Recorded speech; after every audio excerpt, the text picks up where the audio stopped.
All right, boys. I should start off by saying I'm very, very sorry. Hat in hand. I got hung up talking to a fella here that, wants to bring his car to the shop. And in true KASL Customs format, we've been bullshitting since like 3 o'clock in the afternoon, and it's now 8 o'clock at night. No, it's 9 o'clock. For you, right? I guess. Yeah. We're going by the latest guy, I think. Yeah. So anyway, great fella. And yeah, definitely got lost in conversation. I think he might be in shit when he gets home too. Right? So Yeah. Oscar's with us, third pedal Foxbody, right? Yep. So he's going to join in on the party tonight. Chris is not here. Yeah. Yeah. Who needs that guy? Doing some whatever wedding or whatever he's doing. Yeah. I think his buddy is getting married. Yeah. So I think he said he's going to be here something this weekend with a wedding. I don't know. Nice. Mhm. Well, congratulations to him. Welcome True. to the married club. Yeah. Yeah. Sorry, bugger. We could all talk some sense into him. Yeah, he's gonna start getting them grays. You're actually quiet, Oscar. Yeah, what's up? Well, thank you guys so much for having me again. I really appreciate it. I mean, for me, I feel honored as a fan of your guys's first and foremost, and now I feel like I'm being treated as part of the family now. So thank you guys. I really appreciate that. You are, bro. Yeah. You already were. Yeah, thank you. Right. So I got a question to get this whole thing started off. Long story short, we kind of ended the last podcast with us going back and forth about like the transition, Gary's transition from corporate world to his own thing, and we went back and forth about all these details. I'm sure you listened to. What did you think about that? Well, I thought it was really interesting, honestly, because as an entrepreneur myself, I had to make the jump myself, not knowingly and blindly without, as Gary would say in the last podcast, lucky for him, he's had a few marbles that he's been collecting, from working in the corporate world. I jumped in it with like, I don't even think I had $100 in my account. I just quit my job out of desperation, out of just feeling sick to my stomach, shooting myself in the foot every time, going to a place that I didn't feel appreciated. And then, ever since I was a kid, I had this gut feeling inside of me that told me I could do more, but it, truth be told, it came with so many challenges that it's been a blessing in disguise, but at the same time, it definitely isn't what most people think it is. If you think you're just gonna have security now that you're running your own business, you're in for a treat, I would say. So for sure. But listening to both of your guys' perspectives on it, as far as when you guys were speaking about retirement and stuff like that, like what are you doing for retirement? Like there's gonna be a time where the body isn't gonna work, like then what, right? And I thought that was super interesting because I mean, I'm not 40 years old yet, but I do suspect that at one point, my body won't respond, and as an entrepreneur or as a person who's working for himself, what securities have I set in stone or set in place for myself to be able to have something when, those 60s, 70s roll around? And I think that that's one of the things I never even thought about, to be honest, until I listened to your podcast, like having some form of security is super important. Obviously it's different for everyone, right? Like everybody's mindset's a little different, but one of the things that I wanted to ask Gary, if we can just jump right into it, right? One of the questions that I have for you was, when did you realize you had that entrepreneurial mindset inside of you? So I guess when it's easy, it's always easier to look back and kind of understand the unfoldings of these things than it is to realize it in the moment. Mm-hmm. And I would say, looking back on it now, I was probably working myself towards realizing it like many, many years ago. Because much like I was saying in our last pod, I started, like you disagree with your higher ups and you think you can do things cheaper or faster or better or whatever it is. And I didn't really have anybody in my life that would pull me aside and say like, hey, this is the start of realizing that you maybe should consider doing this for yourself, kind of thing, right? I was left to figure that out on my own devices. So, but I guess like to answer your question, I kind of fell into it, in all honesty, because I was rinsing and repeating through different corporate style careers. And then I may as well just tell you guys the full story on how this all unfolded. So during the start of COVID, I was working as a commercial insurance agent, and I did not like that job at all. Like I hated every second of it, for many, many reasons, but it's kind of non-relevant to the story, other than the fact that I was really unhappy and I knew I had to get out of there. So my wife and I were both raised small town kids, fairly simple. We try to save, and we don't spend more than what we make, and that whole thing, right? So we didn't have a lot of money saved up, but we had a little bit, like enough, let's say, to float us and our family for, I don't know, probably like 4 months, let's say. And at the end of 4 months, the banker's knocking on the door, kind of thing, right? Like, you're broke. So I knew I hated that job. And it was around the time too, I guess I started getting what's now turned into this real heady thought pattern for me of like, man, if I die tonight, like, am I going to be proud of the life I lived yesterday? I started asking myself questions. Yeah, how long did you work at that job? 4 years. And what you read previous to that? Okay, I'll give you the quick synopsis on how the work career unfolded. So right out of university, I worked for a company called Cintas. They're a uniform. We're all pretty much aware of Cintas now. Okay. Yep. Head office out of Cincinnati. I went there one time.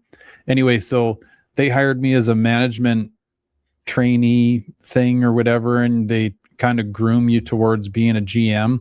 This was like, I reference this a lot in these conversations, but this was the whole start of like young, like kind of materialistic, being a GM and having that like GM salary and everything is, I thought, was important, And being, is it not? I don't think so anymore, boys. Not in the way that I'm currently appreciating life. I don't think so. We'll get down that road, but I'm just a question. I've reached a point now where I'm just as happy sweeping the floors as I am.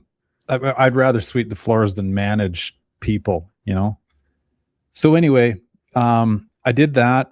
And then from there, I met my buddy's brother-in-law, and he worked in the Canadian oil field, oil and gas service company end of things. And I was on a bit of a bender the night that I met him, having some beers and telling jokes and stuff. And he goes, "Why are you not working in the oil patch?" I'm like, "I've never had the opportunity to." He goes, "Well, call me on Monday. I'll see if I can get you a job." So then I went through a few different companies within the oil patch. It was all I was selling services to the oil and gas producers. So things are done a little bit differently up in Canada versus the United States, where there's oil and gas companies in Canada. They own none of the services that they need to drill or service a well. So they hire a drilling rig. They hire a pipe management company. They hire all the services that allow them to ultimately produce the resource that they're pulling out of the ground. And I worked for one of those service companies. So did that for a bunch of years. And then I've never really talked much about this, but this is more of a buddy conversation than anything. I had a guy screw me over really bad in the oil patch. Mm. And it was actually through that screwing over that I went home that night to kind of tell the wife what had gone on.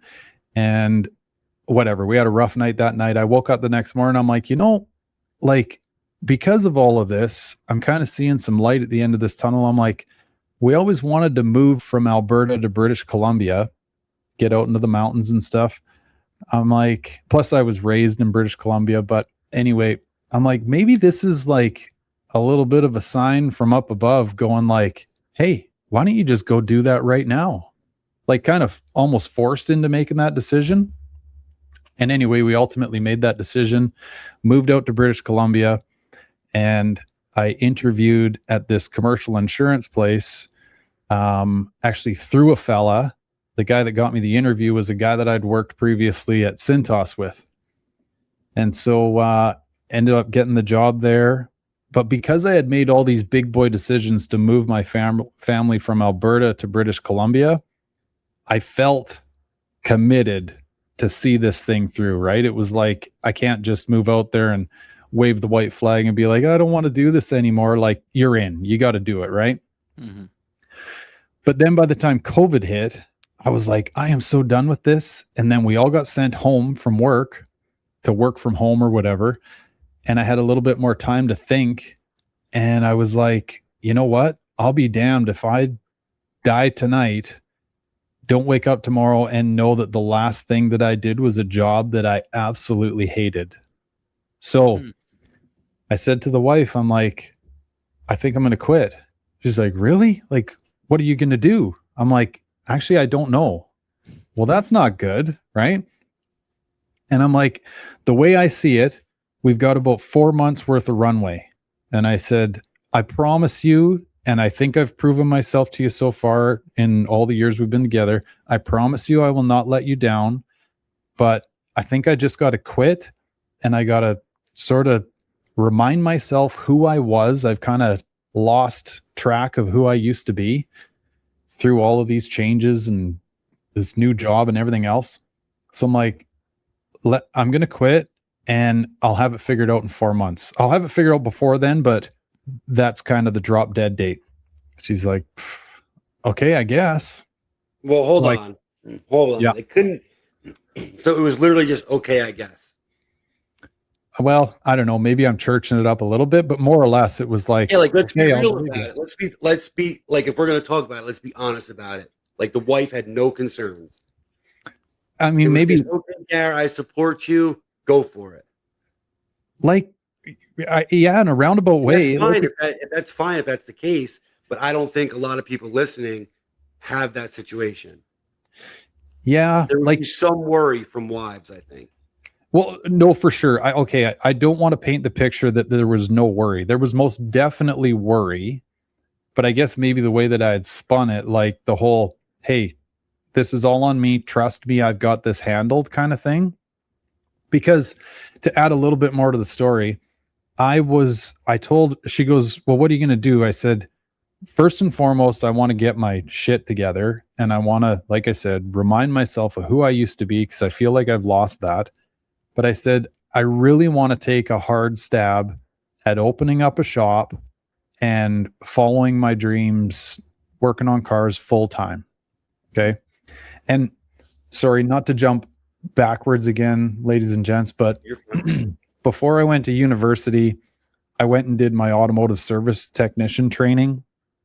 Okay. And thought that I was just going to be happy for the rest of my life, like doing brake jobs at a Ford dealership or something. But realized quite quickly that probably just not taking this away from anyone that loves doing this, but I didn't really want to just work on, changing the timing belt on a Ford Escape. You know what I mean? That wasn't going to make me happy for the rest of my life. But I knew even back at 18, I was like, if I could work on like cool shit, then I'd be happy for sure. But parked that dream to go back to school, get a business degree and all this stuff. And then always messed around with stuff at home, project cars. I've had the green car since I was 17, so farted around with it. But anyway, essentially parked the turning wrenches side of my life for many, many years to go through this whole like corporate time frame. Moving But up the then, ladder. yeah. So then, and quite honestly, I mean, just to not bring money into the mix, but kind of bring money into the mix, like none of these gigs, just so everyone's aware, we didn't shoot the lights out at any of them. Okay. It wasn't like we had a summer home, whatever, vacations. So I guess got to inter. Yep. So you weren't at any of these places long enough to like be vested in a place, right? Where there was like a retirement plan that you were locked in or anything of that sort, right? No, not really. Like none of those gigs, they might have had some sort of like they would match a little bit of money that you put into some sort of like retirement thing, but like a 401k or something like that. yeah, they might. But you're not talking like 15 years vested in like a pension or anything like that. Like you're just No, and this doesn't paint a very good picture for my commitment level, but I think probably the longest corporate gig that I've ever had was like 5 years. So the reason I asked that is because there's a lot of guys out there that like maybe have a state job that they hate, right? Or maybe they started young at some place and now they're vested in their career. Like, they're a union member, they're whatever it may be, they got a pension, they got a 401k, they're locked in. Yeah. Right? They're making $49 an hour, whatever, $50 or whatever it is they're making. Now they have, if it's a young family, maybe they have 2 young kids, right? Or 1 young kid, but they hate it. They're miserable. It's much harder for that person to walk away from that than it would be for someone who, say, like you, who wasn't invested, didn't have those things. Would you not agree?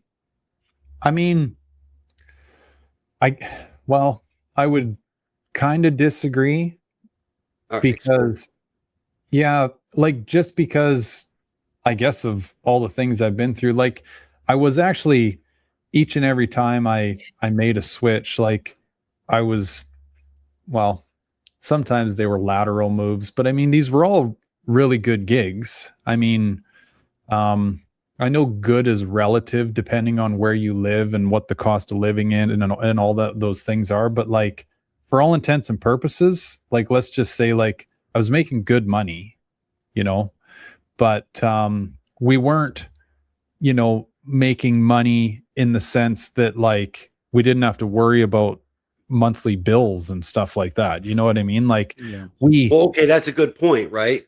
So yeah, this has a lot to do with the region you live in too. Like New Jersey is very, very expensive. Right. Versus say Tennessee. Yeah. So, but you also lived in a place that was super expensive and managed. Yeah. So I don't want to take credit away from that.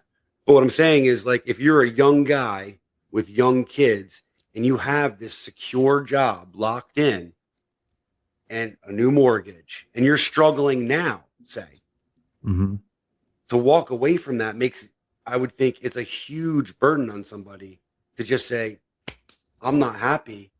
Let me walk away from this $50 an hour job with health insurance for my kids and my wife and a pension plan and guaranteed retirement and all these things. Like how do you tell someone to give that up to chase a dream? At what point is happiness? How much security are you willing to give up for happiness? So right, I think all of it. I mean, I guess that's okay if you're a single guy. Yeah. But when you have a family riding and depending on you, like, is your happiness the only thing that matters, or does security have to come into play? Well, can I chime in a little bit on that? Absolutely. Yeah, okay. Well, I think we all have a breaking point, right? And I think if I'm understanding what you're saying, Gary, is you came to that breaking point. Like you've been chasing this job, this perfect job, possibly, right? For time. So you kept moving from one place to the next, thinking you were going to find that one thing that would pretty much make you feel alive, when you wake up in the morning, and although you have all these responsibilities, I'm sure at the time you already had children, maybe. Yep. So although you already had all these responsibilities, all these children, I can guarantee for a fact you woke up fearful every single day when you had that thought like, man, I want to quit, but I don't know how. I know that's a fact. And I'll tell you why. Because what Tom is saying is very true. Like, for the past 10 years of my life, my wife and myself, if I'm going to involve her in the conversation, I hope she's not listening, but my wife has major concerns. My wife grew up in a family that's very structured, and they have a very awesome financial structure. For them is responsibility before anything else, which is phenomenal, right? Like, you put your happiness in the back burner, but because you got to make sure that everything else is taken care of. And some of us, like myself, having the entrepreneurial mindset, thinking that, well, I can go to a job every single day, be 100% on time, be the best employee that I could be at any given minute. If my boss walked in there and for whatever reason he looked at me wrong, I've always had the thought that he'd just get rid of me. And for me, when I decided to part ways, because I had no option. The place that I was working for had no more growth. And I think when we stop growing as people, right? And you, like I mentioned earlier, you have to have like something inside of you that from a very early age, like you said, at 18, at a very early age, I always had that feeling when I was 13, 12, 11, that I needed more than just a job. And for me personally, that came when I understood that I wasn't going to be able to get my mother the life she deserved unless I continued to follow that gut feeling. Now, I wish I could have found a job, possibly like I'm not sure what you do, Tom, but it sounds like you have a great job that you probably enjoy, right? You like your job? So I'm what they call a global engineer. Okay. Or a test tech. I test high voltage substation equipment, Gotcha. like 34,000 volts to 500,000 volts. So your Like job, transformers, like the size of your house. When I yeah. say transformer, I don't mean like a pole mount outside your telephone pole. I mean literally stuff the size of small houses, trailers, big high voltage equipment. Yeah, so you have more of a career, right? Well, this is kind of what I'm saying. Like, I don't think there's a good or a bad to either, Yeah. right? Yeah, same But here. I with agree. that said, I do think, like, if I'm going to come on a podcast and be like, don't do your own thing, like sacrifice some of your happiness for, pensions, 401ks, health benefits, all these things to make your, to be stable or whatever word that you want to throw out at it, right? Yeah, If I'm going to say that, then there's bad that comes with that too, right? Like the bad that comes with that is with my job, like correct. they can call me Christmas, right? So Doesn't matter. I have to go. yeah, so Right. I'm gonna ask Gary a very specific question, and I hope I can get maybe one or two answers, right? So we don't expand it too long.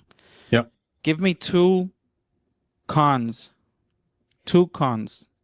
the deepest ones you could think of right now that are the most challenging when you made that change from, because that was that even for me, right? Just knowing the side of the entrepreneurial part of life, or my life at least, I can't imagine right now in this very moment uprooting, picking up everything I have right now, everything that I've built for years, and then just saying, you know what, I'm gonna gamble all of this, So give me two things that you think are absolute cons to what you're doing now. Actually, can I extend on that? Yeah. Two things that you think are the absolute worst cons, and then two of the best things. There we go. Yeah. Oh, boys.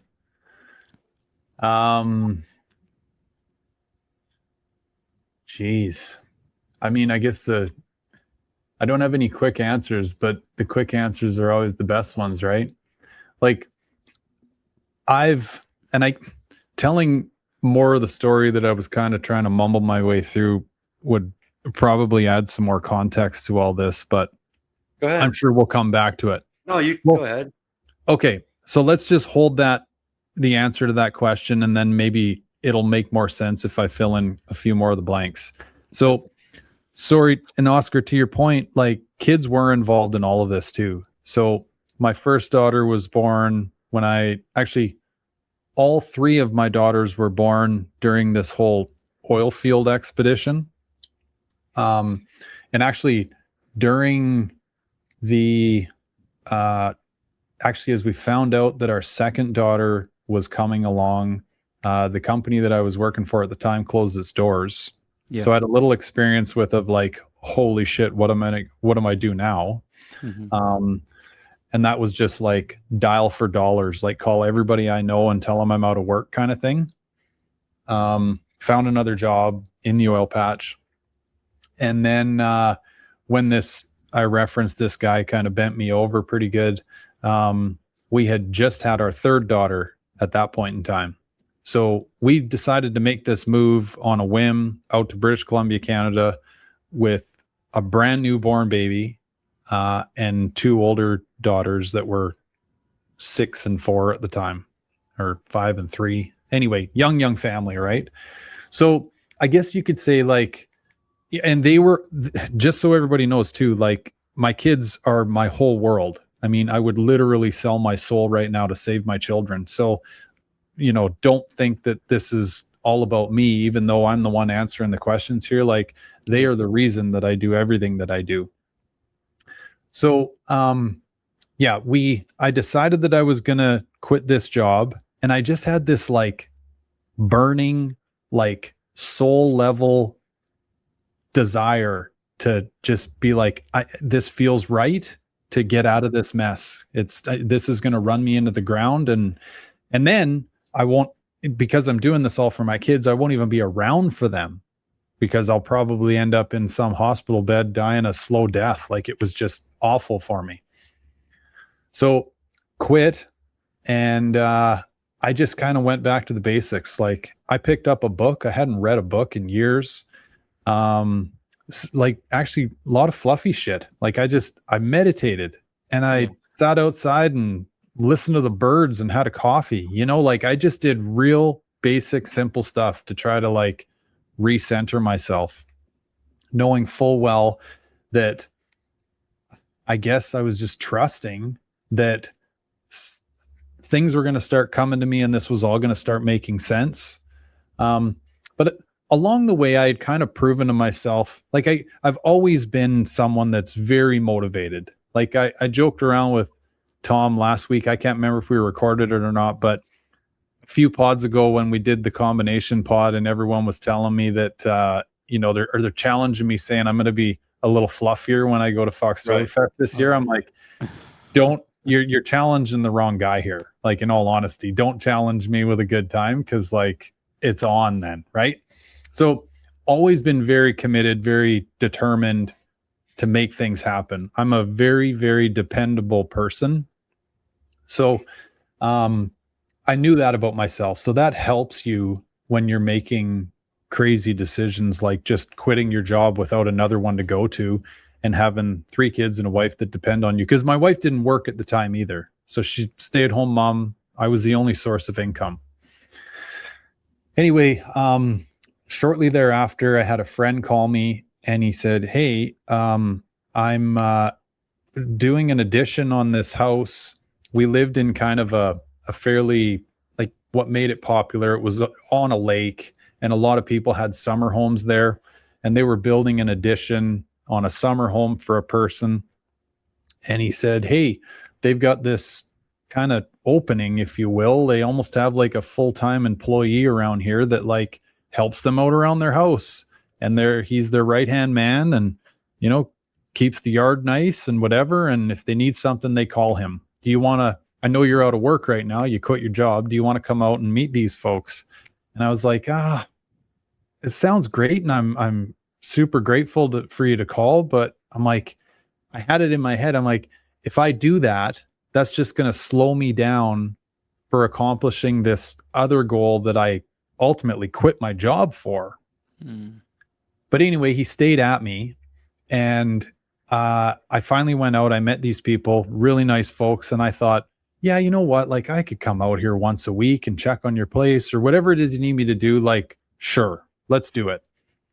Now, something that I want to just kind of underline and bold and whatever in all of this is one thing that I had in the back of my mind throughout all of this is I was just trusting the process. Like, no matter what, you know what I mean? Like, the fact that he even called me, you know, I was maybe a week into being done my job. I was just like, even though I'm telling myself I shouldn't do this, maybe there's a reason that it is happening. And I just need to like believe in it and trust that it's supposed to happen. So I did. And anyway, while I was at that place, a couple weeks into it or whatever, the next door neighbor, who also has this big summer home on the lake, he pops his head over the fence and he's like, hey, what are you doing up here, kind of thing, right? And, oh, this is what I do. Oh, do you want to do that for me too? And this just kind of kept snowballing and turned into this thing. Before you knew it, you had clients. This is it. Yeah. So now I know this. I don't want to interrupt you, but just for people listening, like, this is about when you were doing YouTube. You were doing this the whole time you're doing YouTube channels. Yeah. So, and that is kind of where I'm going with the story now. So, knowing that, you know, the ultimate goal here was like the shop, full-time, whatever. I'm like, okay, how am I going to figure that out? Right. But at the time, still just in my home garage, you know, working with what I had, my car, whatever, trying to build this YouTube channel, doing all the social media stuff. Somewhere in and around there, I started messing around with the 3D printing and self-taught myself in CAD to try to design my license plate brackets and all this stuff. So I guess I say that just to kind of maybe paint the picture that, like, in the back of my mind, that goal was still there. Like, come hell or high water, that goal was still going to happen, even though I was kind of pushing pause on it for the time being. So, but still trusting the process. Okay. Yeah. And that's a tricky thing to be able to do, by the way, because if you're anything like me, you want everything yesterday, but you're trusting that the universe or God or whatever you want to call it has your best interests in mind, and that's going to come to you when it's supposed to come to you. That's a very I call hard that thing to faith. I think Yeah, younger guys struggle with that more than like our generation. Yeah, it's hard. Guys raised in the world they were raised in want like yesterday. Day. Yeah, right. Yeah, it's hard even for us old graybeards. But right. That's what I'm saying. Like, the younger you get, the more they want it now. You're just, I mean, it's right down to things with phone. Like, you know, yep. I could have the information I want right now. Why do I got to wait to get this business? You don't have to go look at the encyclopedia, read a book for, 3 days to try to figure out what you're trying to do. All right, so keep going, guys. Okay, so I got lots of questions I want to get to. Good. I'm loving this chat, boys. So from that, so I'm doing this, looking after these places and whatever, doing the YouTube stuff in the evenings. I end up meeting a fella that's now like one of my best buddies. He says, hey, I'm kind of doing this, home garage thing too. I got a project I'm working on right now. He's like, you ever thought about getting a little more serious with all this and like renting a place? I'm like, yeah, actually all the time. He goes, well, you want to team up and do that? I'm like, okay. So he goes, I think I know a guy that's got a space open. Let me figure this out with him and I'll let you know how it goes. So we get to the point where we're going to like sign a lease with this guy. and rent this space off them. And at the 11th hour of getting ready to sign this lease, he says, "Hey, listen, guys, not that this changes anything for the lease or whatever. You're more than welcome to lease this off me as long as you want. But I'm actually going to be putting the building up for sale. So just wanted to be on the up and up and let you know." So me and my buddy looked at me and he's like, "Man, I wonder how much he wants for it. Like, do you think we could buy it?" And I'm like, "Oof, I don't know. Like, I got a lot of balls in the air right now, but maybe." Long story short, we looked into it and we were able to glue it all together. And we ended up buying the whole building, which I don't want to paint this as too shiny a picture, but I mean, enough people have seen my old videos around that shop. So there was 5 bays, and the building, the bay that you'd always see me recording in, that was our bay, but then the other bays were rented out. So it came with tenants, which is a nice thing to have when you're, getting yourself into a slumlord like scenario, right? So we bought the building. And so then, still on the kind of property management side of things, it was just me. I was the labor, I was the accountant, I was the lawyer, I was everything. So that was my show. You were a one-man show. 100%. So that was my sun up to sundown. And then when the sun went down, I'd go home and eat, or, go coach my kids, whatever I had to do. And then I'd go to the shop. And I don't know, like, if anyone's ever seen me reference this in a video, but like fairly often I'd like pan over to the clock and I'm like, "Oh, it's 2 a.m. Like, that's because I was there at night doing the work I was doing. Like, it was the only time that I had to do it. So now I guess, I'll maybe pause that story there, because I have a feeling questions are going to come up and they're going to more relate to me making this switch. Still have ones you didn't answer yet. Yeah. So I'll go to there. So it's really hard for me to answer, like, what are the cons that have popped up from coming down here, because like this whole conglomeration of the last 10 years of my life or so, in a roundabout way, kind of prepared me for what I'm doing right now. And I guess it, maybe a bad metaphor, but it kind of helped me like grow the balls that I needed to have in order to, I guess, make a crazy decision like we've made. Makes sense, but there's still more cons to it than just trailer tires. Yeah. Like, I mean, so these aren't really cons. These are more just like shortcomings that we've had to deal with. And like Chris and I have talked about a bunch of these, but I mean, we really had to like extend ourselves financially to make this a reality. Well, I think that's a huge part of someone listening to you guys' decision, that they may not even understand how big of a financial thing that could potentially be. Yeah. Which, I don't know, boys. I mean, just for the record, I was raised in such a way that you try your best, especially in mixed company, to keep politics, money, and religion out of the conversation. But I don't know. For what it's worth, I'm not asking you to throw out numbers. And I'm not saying that to avoid the question. I'm just like, you know what? I mean, if me explaining this, like, kind of down to the penny, helps someone else get their head around all this, no one's asking you to. I'm all in, though. I don't mind at all. And I just want everyone to know. That's kind of private stuff, but well, not really. I do think, like, when the story's being told, like, it certainly wouldn't hurt to, maybe put a, exclamation point on, like, our family really had to put it out there. Yeah, no, I agree. And I guess maybe just for the record, like, I really hope no one takes this the wrong way. I don't say any of this to sound pretentious or anything. It's more for, I guess, the essence of like what Tom's saying, like, just to, like, I guess, fill in the gaps or the blanks surrounding like how much we had to put our nuts on the line to do this or whatever. So Yeah, like the whole point, or like the whole way that you do a visa like this is you have to prove that you have invested a significant amount of money into the United States.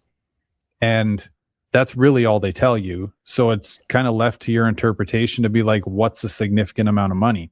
Mm-hmm.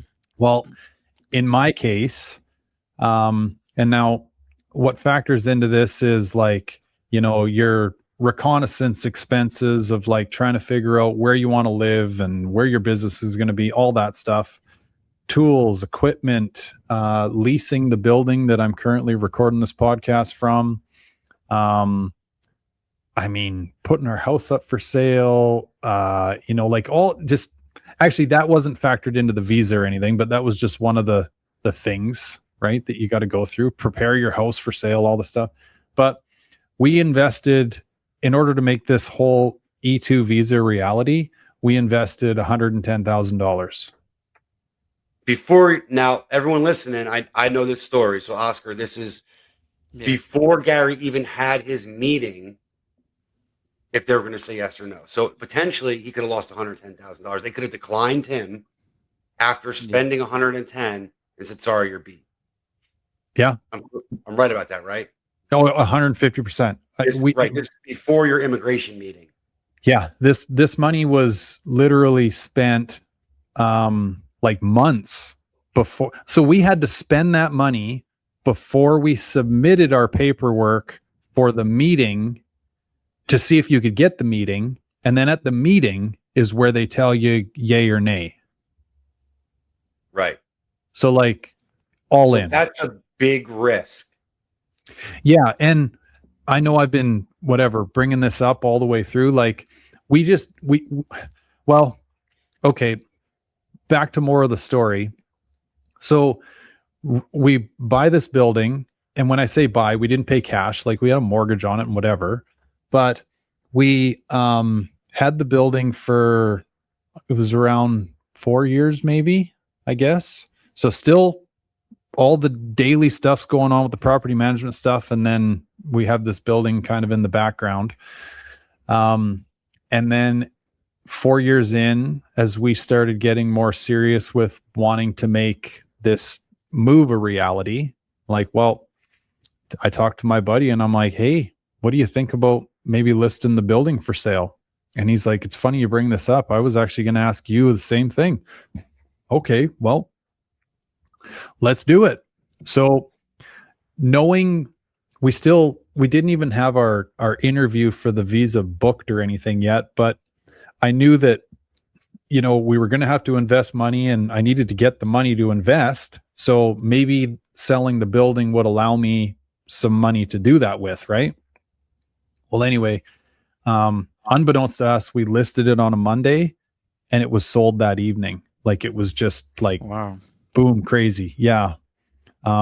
Still blows my mind actually. But, and through that, you know, once all the smoke cleared and lawyers and everybody else is paid, we had a little bit of money to work with in order to make this dream of ours become a reality. Now, it's not like I'm made out like a bandit on this building sale. I mean, I don't know, maybe if I was to move to Thailand and live off $7 a day for the rest of my life, I would live out, or I'd live like a bandit. But this was not like a life-changing amount of money. It was enough money for me to go, I'm going to commit this to my visa. Yeah. And so I just turned and burned the money. I was like, yeah, I'm going to put it towards this investment and hopefully we get the opportunity to start KASL Customs in the United States. So right. I know, like, I guess in a roundabout way, I was kind of spending the house's money, if you will, but it's money. You know what I mean? Like that money could have been put into a retirement program. That money could have been put into my kids' education funds. It could have been put wherever, but well, that's a good question. Like, did all of this impact potentially your kids' education? I don't think so. I've got different thoughts and opinions on. I don't think there's a wrong answer. No, I just want people to hear, like, there's a lot of people out there, Gary, that want to do their own thing. I know. There's a lot of people, and I think hearing your story and Chris's ultimately next week really could shed light whether that makes people go for it or potentially that's not for me, right? So I think questions like that are important. Like, I think they're important questions. Yeah. Like, my opinion has changed a little bit on, like traditional post-secondary education. And I think that kind of factors into just with my experience to this point in life. I'm with you 100% on this. I'm not a fan. But with that said, your kids may be. It's true. So, like, in all honesty, like, could I have put that money aside in the hopes that my kids were going to spend it at Yale someday or something? I don't know. I mean, sure. But I was like, I think that I could dang near give my kids a better education just spending a month with them at the shop. You know what I mean? Like, I feel. No, I mean, that's a family decision. That's a as a family. But like I said, I think, like, some people out there's guys out there that and families, you are going to college, period. Yeah. Right. So, like, maybe doing something like this would impact that for your kids, right? Yeah, it's true. I don't know. Like, I as much as okay, the essence of this whole conversation, and I'm not trying to sum this up. I hope we can talk about this till tomorrow morning, boys. But the essence of this whole conversation, quite honestly, is going to be, like, just trust the process, be very, very present. Like, if you're going to sit around and worry about, if you got young children like Oscar does, if you're going to start worrying about 20 years from now and what they're going to do, I mean, I don't know. I think it's more than just that. I think it's, is Gary's family okay if something happens to Gary today? Okay, well, that's a whole different angle. So that's, I mean, it's more than just 20 years, right? So, like, if Tom Schwenzer quits his job tomorrow, is my family going to be okay? Am I going to lose my house? Am I going to lose my car? Am I going to pay the bills? That's current stuff. And on top of that, also, like, there's something to be said about having a so-called quote unquote secure job, say like mine, right? Now, not everyone has that, and I get it. Like, lots of people don't have the things I have, so I'm not trying to compare myself to anybody, but is there something to be said for that? If I was to pass away tomorrow, my family's good. Yeah. That's a security that I can sleep with at night, knowing that. Can someone who is running or doing what you're doing say the same thing? And I ask the same question to you, Oscar. Yeah. Because you're running your own business. So if something happens to Oscar today, where does that leave your kids? I think are they going to be okay? Well, I'm going to chime in a little bit on that. So I 100% hear what you're saying with, is my family going to be okay with that? And the reason why I feel that you know for a fact your family is going to be great is because you've put so much time, and like you mentioned earlier, you're vested into a company for X amount of years, such a long period of time, that that's going to be the backup for you. Now, when you're in a situation like mine or Gary's, where, for example, Gary is he's been an entrepreneur his whole life, from what I'm listening to, right?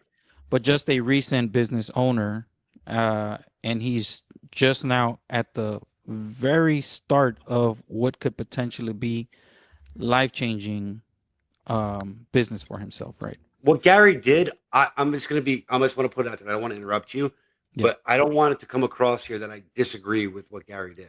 Oh, no, I absolutely do not. I think him bringing his, and Gary knows this.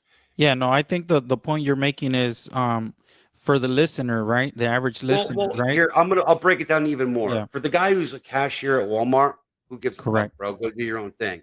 Like, if you're pumping gas at a gas station, it's absolutely the right decision for you to Yeah. do your own thing, right? Like if you're Correct. at the local barn down the street shoveling shit, fuck yeah, dude. Like do your own Yeah. thing. But I'm talking about like the guy who's Yeah. But miserable that wants to yeah. start his own thing, but has these options on the table for him, like myself. Yeah. I think, Like, well, personally, me, I believe that once you have the entrepreneurial mindset or the entrepreneurial spirit in you, right? If you can call it that, I don't know. I think that you're always gonna resort to finding your own thing.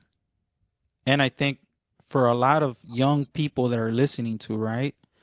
I think there is something inside of you that's already telling you, I can't be in the same job for 20 years.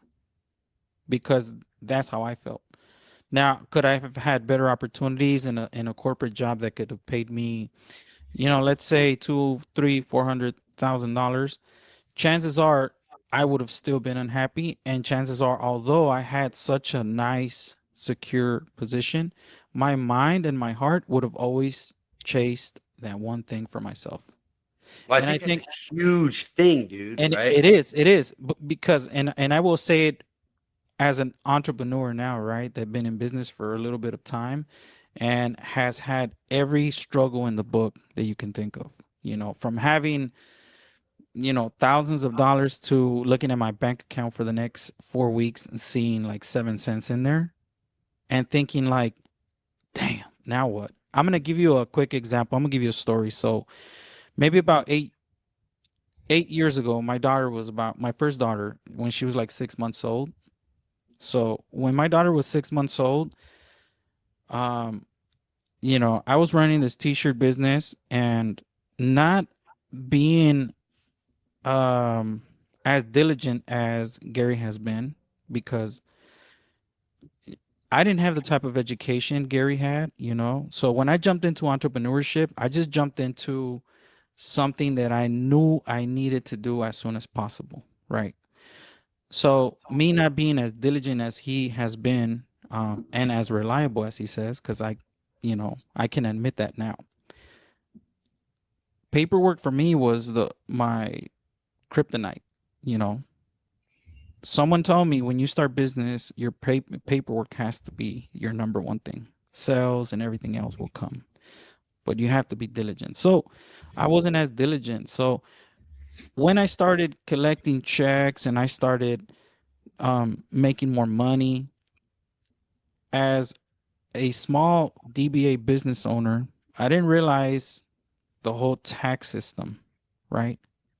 Not only your IRS tax, but your state, local tax, etc. So this story is kind of sad, but it really did something for me and it woke me up. And I'm gonna say it in front of the world, because when you are a young person and you're not educated and you just jump into something, this is one of the biggest cons, I think, right? When you're not educated.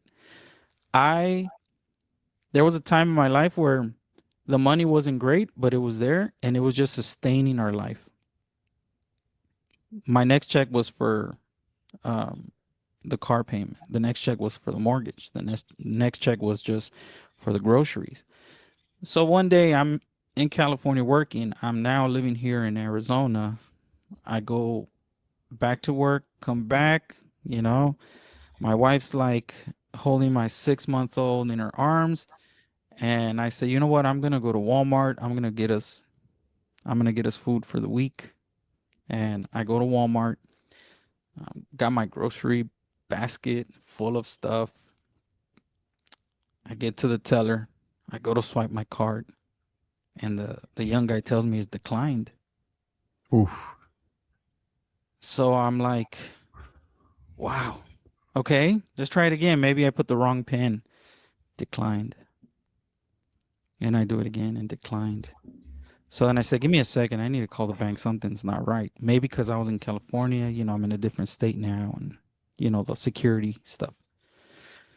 Well, comes to my awareness once I get off the phone with the bank that they tell me, well, your account has been levied. You haven't paid your state tax, your back tax. And I said, what? Yeah, they garnished all your wages. Ooh. So here I am at Walmart, all my eggs in one basket, like you said, right? Literally. The cons, what people don't understand what entrepreneurship is, and the things that you have to endure, and the pain that it takes, and the guts it takes to be able to be successful when you're at your lowest point. Here I am getting back in my car. I get out of my car. When I get to my house, I open the door. My daughter turns to look at me. My wife turns to look at me, and they're both smiling. And I have this gut wrenching pain inside of me. And my wife looks at me and she says, "What happened?" With the smile, right? I'm supposed to be coming home to our beautiful home, to our, 6-month-old new daughter. We're a new family With groceries. with groceries. The man that she trusts to care for her and this family. And here I am standing in front of them. And when she says what happens, the first thing that I thought to myself was like, man, I'm going to cry like a baby. But I didn't shed not one tear. I just looked at her and I said, well, they levied my account. She's like, what's that? I explained to her.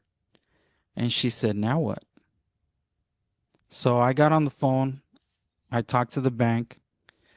The bank had an $80 charge, because they also want to get their cut. So to process the levy, they had an $80. And I said, look, I have $0. The lady at the bank said, let me see if I could reverse the $80. So they did. They reversed the $80. I can only imagine what my wife was feeling in that moment. Like, I chose you. I choose you as the man of the house, as the man to protect me, my children, our household. And here you are begging for $80. Oof. So Wow. I could have caved. I could have cried. I could have crawled under a rock. I could have given up. So I told my wife, I said, what do you want to eat? She's like, we don't even have money. I said, what do you want to eat? Just tell me what you want to eat. In a high pressured situation like that, I said, what do you want to eat? She said, you know what I would really like to comfort me right now?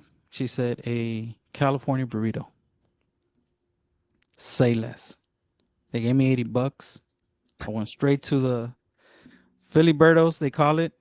I got her a big burrito. I got myself a big burrito. I got us a big water.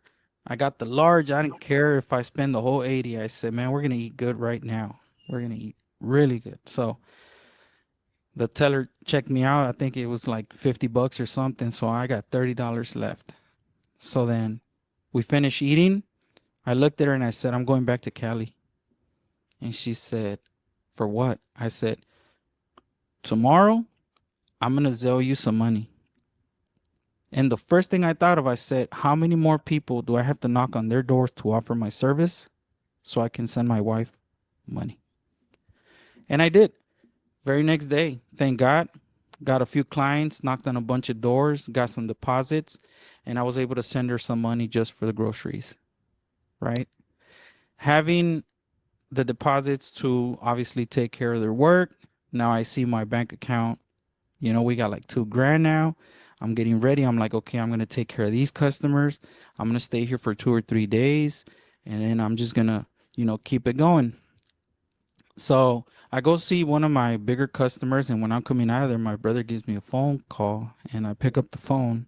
And then my brother's like, hey, have you checked the email? I said, no. I'm like, why? What happened? Check the email because something came through. I got a second levy 2 days apart. Come on. So whatever I just collected for these new orders, they took again. And the only money that I had was a cash deposit that I had just received a few hours prior to that. Because you didn't do the paperwork right. You have no idea what that moment was like. I said, man, not again. But thank God, luckily I had already sent my wife like around, I think it was like $700 just to keep us above, right? All because of paperwork. And all because of paperwork, and all because we go back to Gary. When you're young, you're irresponsible, you're not paying attention, you live in this fantasy land, like oh, everything is gonna be great, everything is gonna be perfect, but I jumped into entrepreneurship, like I said, because I had no choice. I was at a place where I couldn't grow. And then after the podcast, we'll go deeper into that and I'll explain why. But I mean, so there's good and bads to it all, right? And I guess that's the point of why me and Gary wanted to talk about this, because there's nothing wrong with there's millions and millions of successful entrepreneurs who are doing yeah, their own thing, right? absolutely. But But can you there's imagine, right? also guys who are locked into jobs like mine Yeah. who are miserable as shit, don't want to Mhm. do it, but they got kids, they don't know how to make the jump. So like that's what I was talking to Gary about this last week after we recorded the pod. We're like Mhm. yeah, like my take on it is like, let's talk about this and like what's your advice to those guys, right? Like Yeah. there's so many questions that I think need to be answered. Like, do you have health insurance? Right? Nope. Like okay, but the answer is like that's very scary to some people, right? When they Yeah. have young kids. Like, so how do you guys, my question would be like, okay, that's fine that you don't, but like what do you do if something happens, right? And is the So- listener who's thinking about doing this willing to do what you're willing to do? Like for me, like I'm not interested in entrepreneurs. Like Gary Yeah. says different to me, but like my growing up, like not for nothing, Oscar, like I watched my dad in those situations more times than I could count. Yeah. I'm not interested in putting myself in that It- situation, so I do what I do. Yeah. And Right. that is, and like I said, that comes in, every person has a different, like I'm gonna say it again because I don't know how to explain it. Because when I first introduced my wife to my entrepreneurship mindset, she wanted nothing to do with it. She said, "I'll support you, but I just want Right, to like, get a good like, career." there's be no wrong stable. answer. No, It's just and like I a said, question. Like yeah, Gary's question to me would be, why the fuck do you get up every morning and go sit in a bullshit safety meeting? And he's not wrong, but some fucking idiot that's never done the job a day in his life and listen to this nonsense, or come out, have some safety guy come out and tell me how to do my job. Like he's not wrong about any of that shit. Like Yeah. it happens literally every day. We have a safety right? yeah. So his question to me is, why the fuck do you want to do that? I have a My, question for my you too. question to him is like, why would you want to put yourself in a situation where you have no health insurance, no retirement, those things? Like it's both of those questions are legitimate questions. Oh yeah. And Yeah. the whole point for this for me was to like get it out there for people to understand the options of both, right? Like Yeah, I agree. I guess that's kind of where I'm going with the whole thing. Yeah, and truth be Okay. told, how many times have I thought to myself that I'm tired of this. I'm tired of the scarcity in a way, right? Of almost 20 years of entrepreneurship and not seeing the end of the rainbow. But then I continue to come back to stories that I read, right? Like um right before you quit is when something happens. Some What people if it quit. never does? That's the gamble, right? Right. That's the gamble. And for those that are listening to, that's one thing that they have to figure out, like on their own, right? Like when you're in that space, right? You have to think that your story, it's like anybody that goes into boxing, not everybody's gonna be a Canelo, right? Right. They all go into boxing thinking they're gonna be the next superstar, but not everybody's gonna be Michael Jordan. Not everybody's gonna be LeBron James. Not everybody is gonna be those guys. But if it's already in you, why not try? Okay, dude. Why not try? Why not shoot? It's like how Jordan used to say it, right? Because for some people, security is more important than temporary happiness. Right? Yeah, but like I said, it's in everybody, right? You all know, like my wife knows she'll never be an entrepreneur. She doesn't want to run a business. She doesn't care. you know, and sometimes we don't see eye to eye. She's like, I don't know how you do it, you know. So let's do a hypothetical. Let's Yeah. say this is a car podcast or whatever in the hell it is, you know, but Yeah. Well, we'll get to the car part. Let's just say you know a guy. I know a guy. Gary knows a guy. I'm sure you know a guy who's super talented at what they do. But they don't have maybe the bank account to rent a garage or buy the equipment they need to buy. But they're crazy talented. But they have a secure job. They have a family, whatever it may be, right? Yeah. How do you guys recommend that guy go start? Well, okay. Does he just quit his job and fuck it? Well, but essentially you're putting your kids and wife at risk doing that. Yeah. So here's the situation, right? But I want to hear your guys' advice on this. Like, what are you telling this guy? I'm telling this guy to go for it, and for only one apparent reason. The only apparent reason is that one day we're all gonna die, right? And what Gary said. Can you imagine sitting down at 95 years old? God blessed you with 95. And then you make it to 96 and 97 and 98 and 99. And you get to 100. And then you're 100. I don't want any of that. Fuck no, that. Well, can you imagine, right? The suffering, the pain, the pain inside of you, dwelling on the things you didn't even try. Well, forget not doing. Just amen.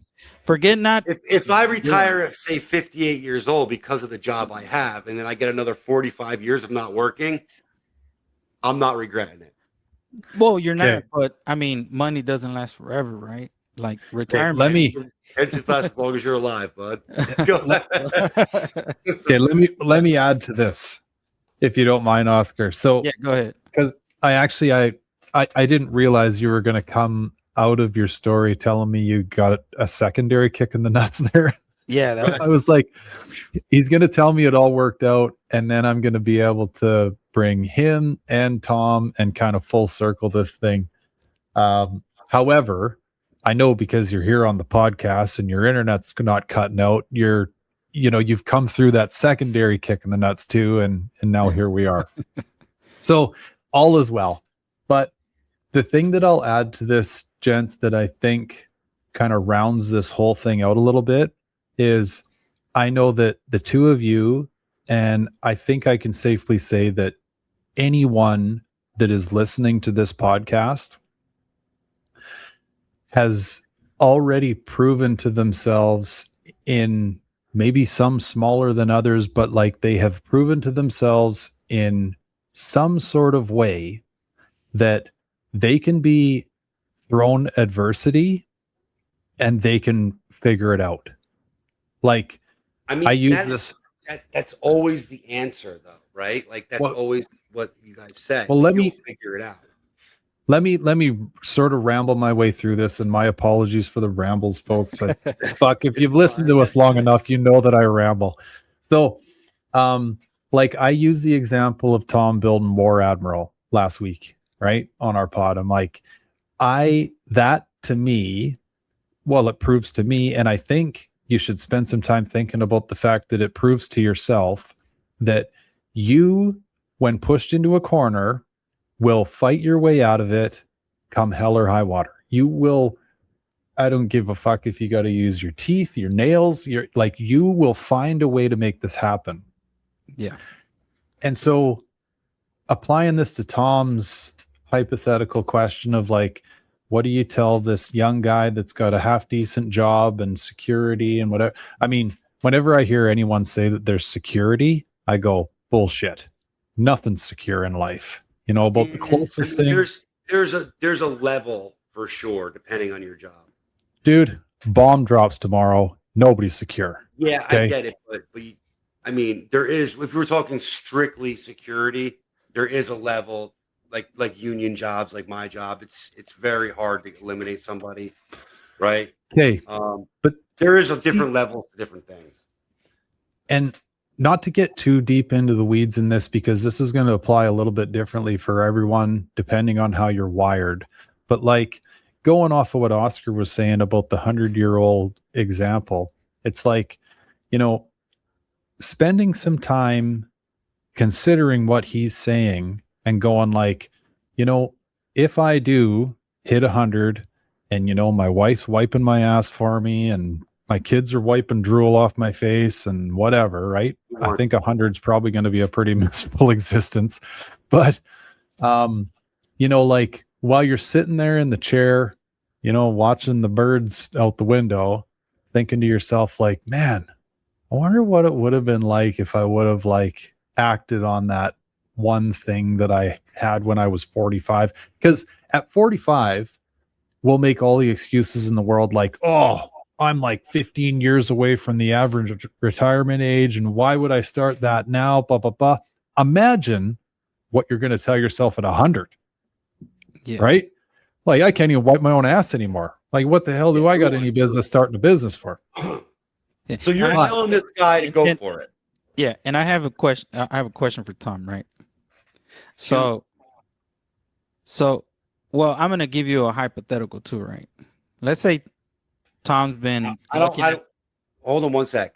Yeah. Can you pause right there? Yeah. Gary, you're telling this guy to go for it? Mm-hmm. All right. 1,000%. I'm not. I'm going to tell him to go for it, but in a different way. I'm going to tell him not to quit his job. Well, right? Yeah. I'm going to tell him not to quit his job. Let's find a way to start off slow and then transition into quitting your job. Like you have, you can start with under a blanket of security. Yeah, it may, guess what? You may have to sacrifice a few more hours away from your wife. You may have to sacrifice a few more hours away from your kid. You may have to work, you know, a little bit later than your nappy time that you normally go to sleep. But you can start this thing like you can start this thing and still have the security until with you're the right foot versus until you're comfortable to make the transition. I'm not telling him to pull the plug right away. That's not what I would do.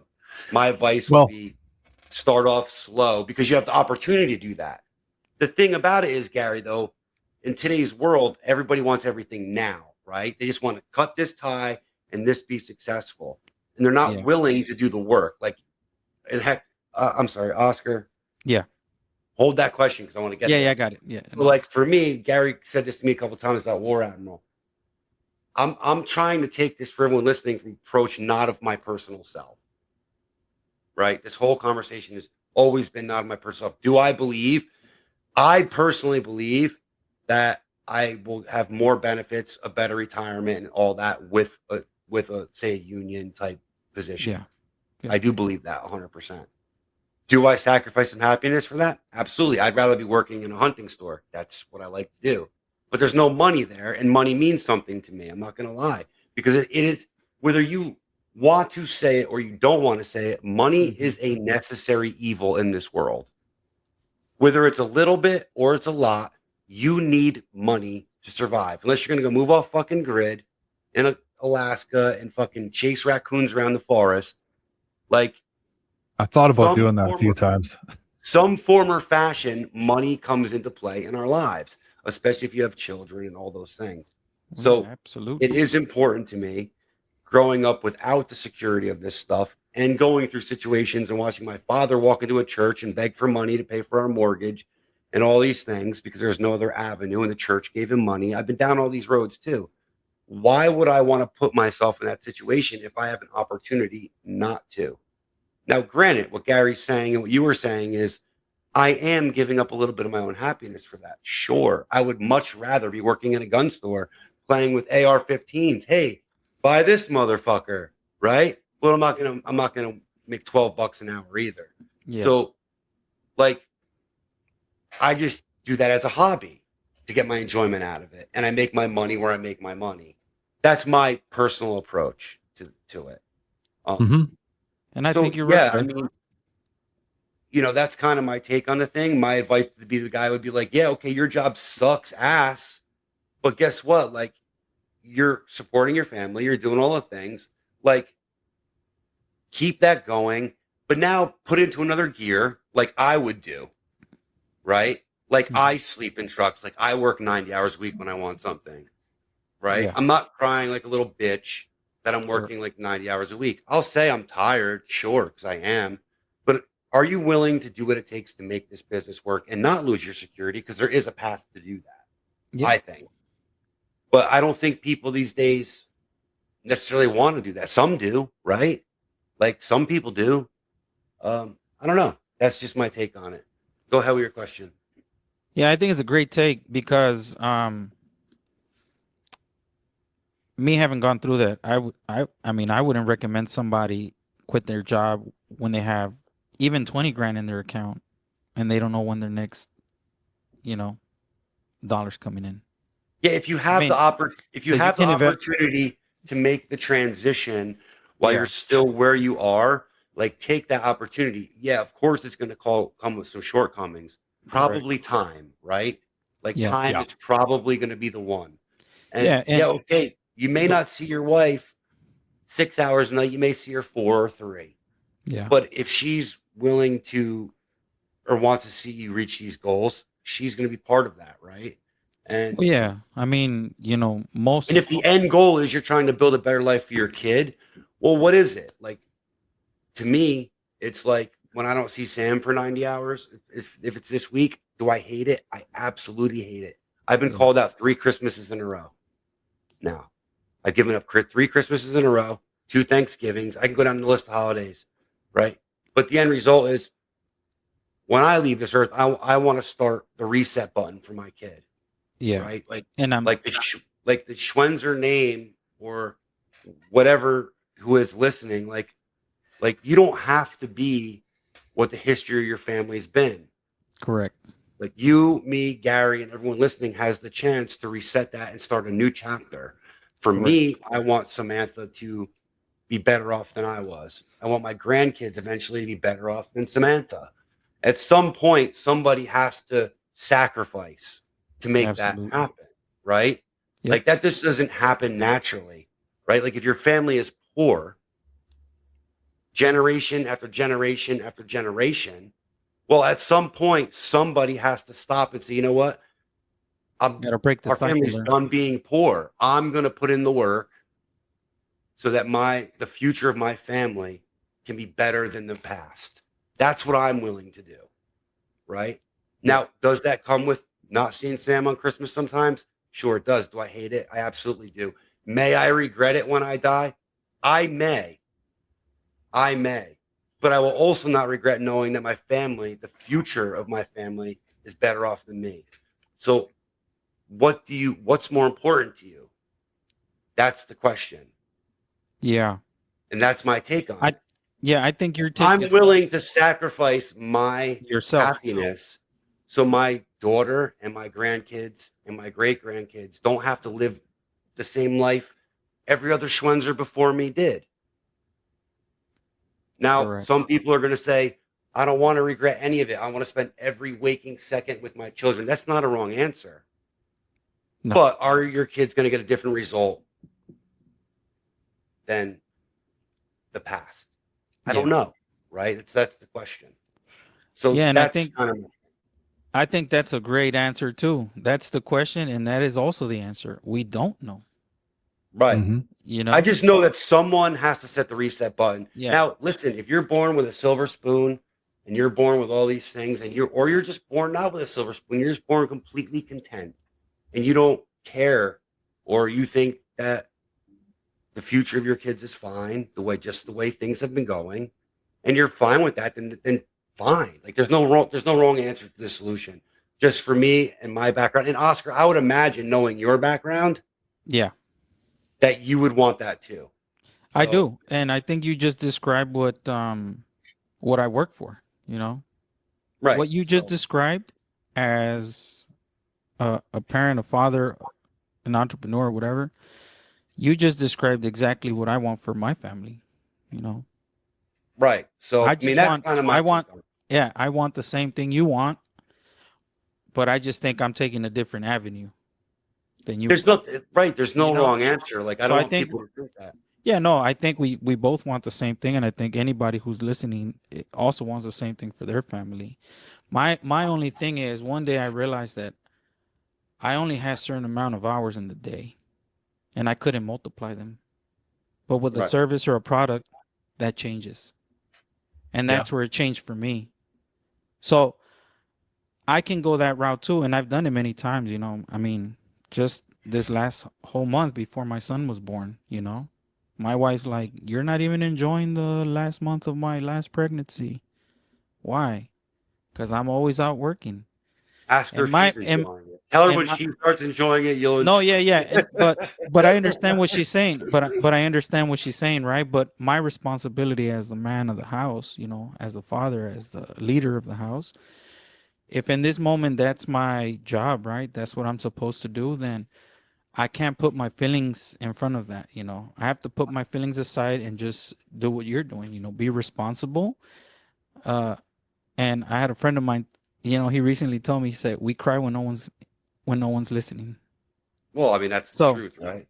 yeah. So, um, but truth be told, everything you just described is exactly what led me to becoming my own personal boss or an entrepreneur or having my own job, because one day I realized, like, I went to work I went to work for my boss, right? And we were having 12, 13, 14-hour days for months on end, years on end. And I knew exactly where the scale would end. I knew what the cap was because, 1 + 1 is 2. Right. So when I realized that there was always going to be a cap, no matter how many hours I put in, I could put in 90 hours today, tomorrow, and the next. All I had to do was multiply the number, and I knew exactly what I was going to make.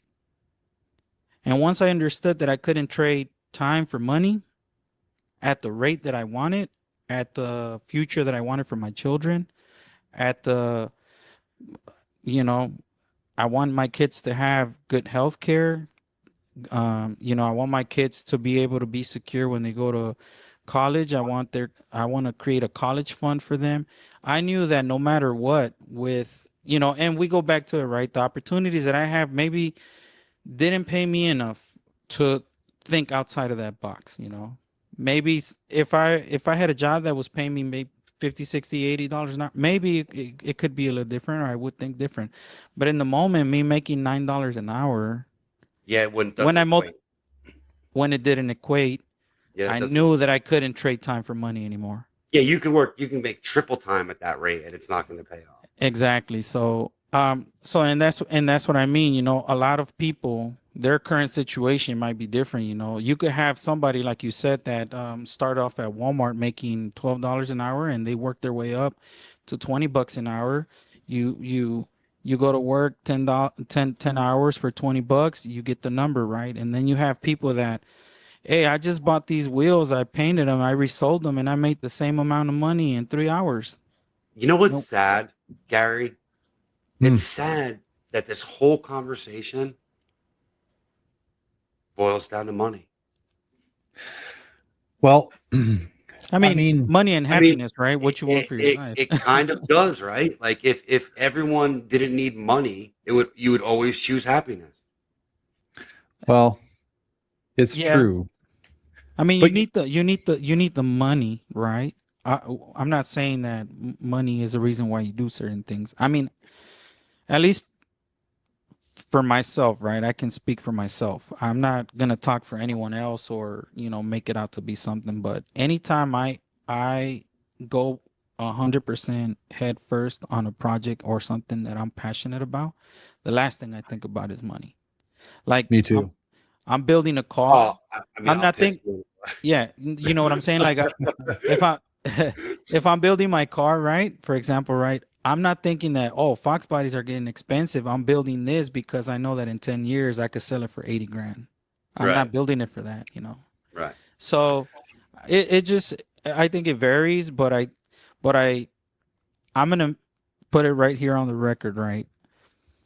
The smartest way to transition into an entrepreneurial life, if we may call it that way, is exactly what Tom is saying. Don't jump on it or don't jump in it when you're already barely breathing, you know, when you can't Well, you even know, survive, especially if you have children, because the number one heartbreak for any family, or the number one reason why families aren't together in many scenarios, is money. You know, I've seen many friends of mine divorce because of money, with good reason.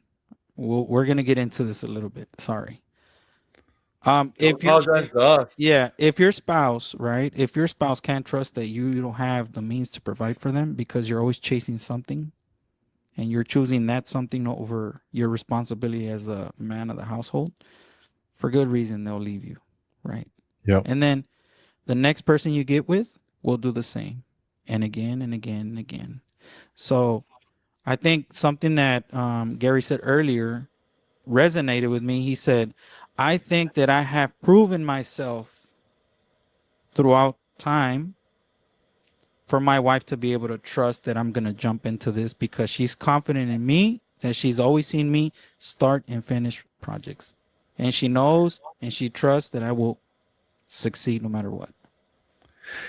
You know, buddy, just to weigh in on that a little bit, it's funny how these conversations go, right?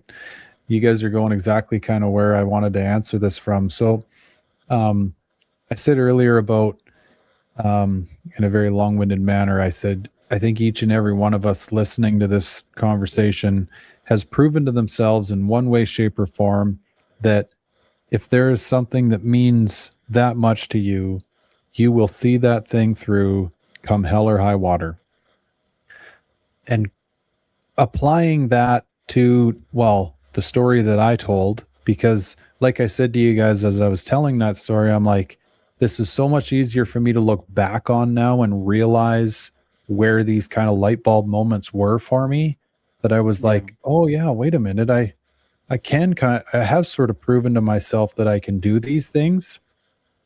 And then going on to what you were saying, Tom, about, which I guess I agree with you, because it is kind of a 1 foot in, 1 foot out approach to things, where you're like, hey, let's just forego sleep for a little bit here, or food or water, whatever you got to do to get this thing going on the side and prove to yourself.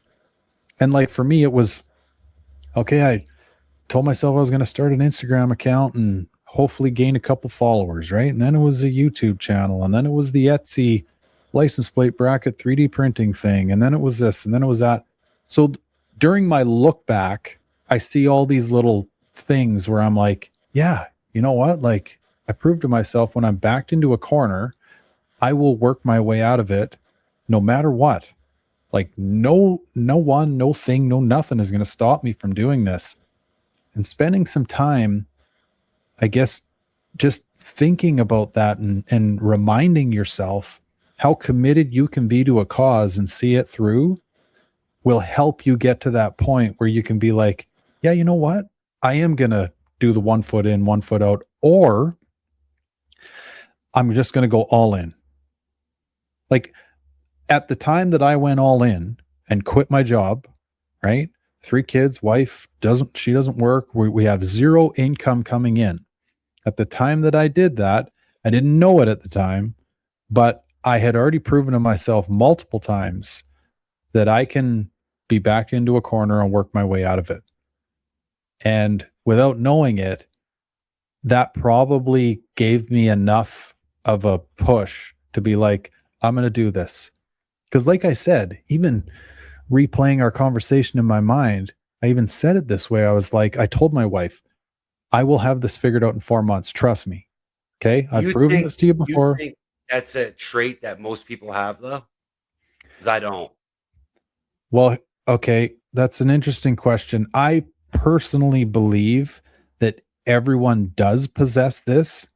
Like, whether it's just like, you know, if your mom calls and you won't even think, you'll just get in the truck and drive 24 hours to get to her and make things right. Like, those are little moments in your life where you're like, yeah, like I am that person. I can do that. You can then apply that to whatever this thing is that you think is going to make you happy in life. So that's kind of not the question, I guess. It is, but it's not, because just because you can, will you? right? So like, does everybody have the desire? Sure. Like, I bet you a lot of people have the desire or think about this stuff, but do they actually have the set of nuts between their legs to actually do it? That's where I think the line is, and I don't think people do. Like, I think what you're fear 100% takes people rules. over and holds them back. And I don't think a lot of people have. I don't think a lot of people have the balls to do what you did. Well, I think it's a great point that you bring up.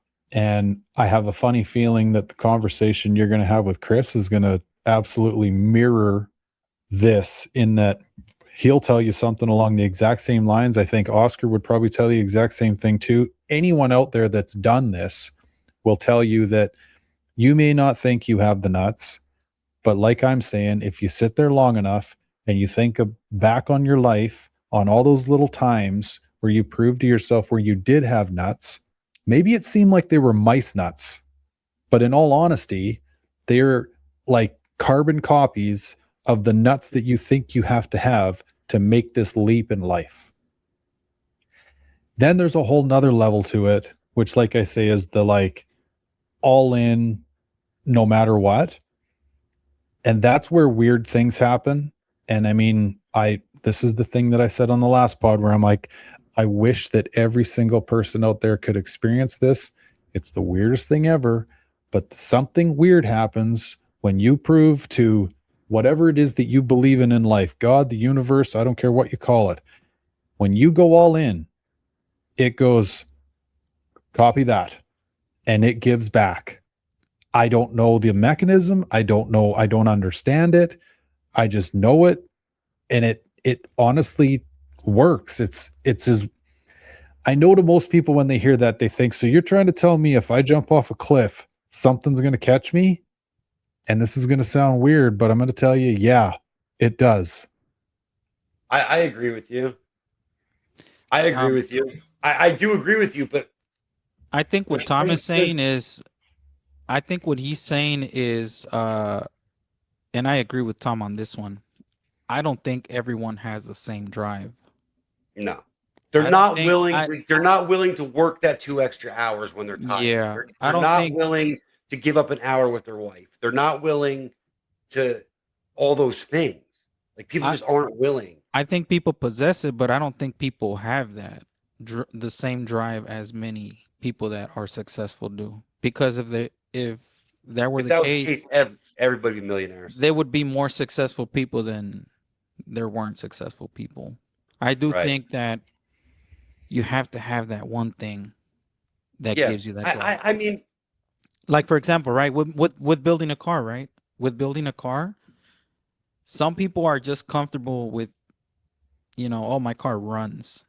And then you have the special people that, oh no, my car has to be specific to your vision. Yeah, that's like why. And that is drive. And I think that's the drive that Tom is talking about, right? Not everybody has that. They don't. For example, right? I see Tom's car and then I look at my car and I'm like, well, some people just have that's a good enough attitude. Yeah, exactly, right? And when I first, and truth be told, right, when I first bought my car, because of all the bad experiences I had in the past, right, the first thing I thought, I ain't touching nothing. I'm gonna wash it, put gasoline in it, change the tires, and I'm ripping it. I don't care if it's painted. I've already went through all that. I already put wheels and motor and suspension. I don't care anymore. I just want to drive the thing. I want to enjoy it, right? And then here we sit in this podcast, and every day I'm thinking like, man, I just can't half-ass this car. I gotta do right by it, right? I can't just leave it alone anymore. And like you say, Tom, right? You have to be willing to do the one thing no one else is willing to do in order to have the thing others won't have. That's what it boils down to. Right? Bingo. Because, I want to park next to a nice car and for somebody to admire it too. Yeah, that's and that's just shop talk, right? That has nothing to do with it. But I just want to try to come full circle here. I'm sure you have more questions, Oscar. I just want to try to come full circle here, right? And I totally support people doing their thing. One of my best friends, I mean, I've said it a million times, Dom, I really wish he would find a way. You know, I really do. And I would love to help him with it. But I just really think that there's a lot of people who are like, quote unquote, entrepreneurs, which I hate that fucking word. Is that word French, by the way? Like, this is fucking, like, what is that? I feel like a fucking Starbucks drinking yuppie when I say that word. Hey, truth be told, I didn't even know it existed till like just four years ago when it blew up on Instagram. Like, holy I shit. used to just call it hustling. Like, yeah, If you're a right. hustler, Like, right? like entrepreneurship. Yeah, I I just use it because, you know. I feel like I should be drinking a caramel fucking latte when I say that, or whatever the fuck. Okay, I'm gonna put this cup away. Long story short, I just think there's a lot of people out there that don't fucking tell the actual struggles and the actual shit that they did to get to that point. And I don't think by saying like, dude, I had to fucking put myself in fucking debt to start this business is a bad thing. I think that's a fucking trophy, bro. That's a battle scar. Like, why people don't put it out there, I don't know. But it's always sold. Like, even when you watch these reels, like that fucking this other guy, Gary, what's his name? That inspiration. Wiener. Gary. Fuck your job, fuck this, be successful, be rich. Like, no. Okay, bro, like, tell me about how you were fucking 300,000 in fucking debt or whatever. Because you were at some point, probably, dude. No one wants to tell that side. Yeah. So everything sounds fucking glorious. Well, I just gave you a couple of the. It's like a fucking. It's like lipstick on a fucking pig sometimes. Tom, I think we're gonna turn you into an. We're gonna turn you into an entrepreneur. No, you're not. No, I'm just kidding. So I think you're absolutely right, right? But that's just Hollywood, right? Glamorizes everything. You know, why do you think we have all these famous people? They get in front of the camera and they're all smiles, and then off camera they're in some fucking corner, balled up, crying their eyes off because they have no. You know, like what I'm driving saying? past a mansion that's got no furniture in the fucking thing. Yeah, and here's the honest truth, right? One of the things that I do hate about, you know, entrepreneurship is, you know, they'll invite you to these events and, oh, you have to leave your family behind, leave your dad. If they're not in support, if they don't believe, blah, blah, blah, you know, first thing they'll want you to do is get rid of your inner circle, because your inner circle is not like you. But the reality is, imagine making it all the way to the top of the mountain and being lonely for the rest of your life. What was the point of that? Yeah. What was the point of that? Like like when I thought of Gary always says, you talk about funerals. Like, Gary always says, you're judged by the amount of people at your funeral. And I disagree with that 100%. I always tell him, and I've told you this, it's not the amount of people at your funeral, it's the quality of people at your funeral, right? Yeah, correct. Yeah. So I don't know, man. I don't need a lot of friends. I just need real ones. Absolutely. Right? And yeah. My mom always says it. This is about how many friends you'll find in life. Right. True. Yeah. I mean, So if you have a few more than that, you're a very fortunate person.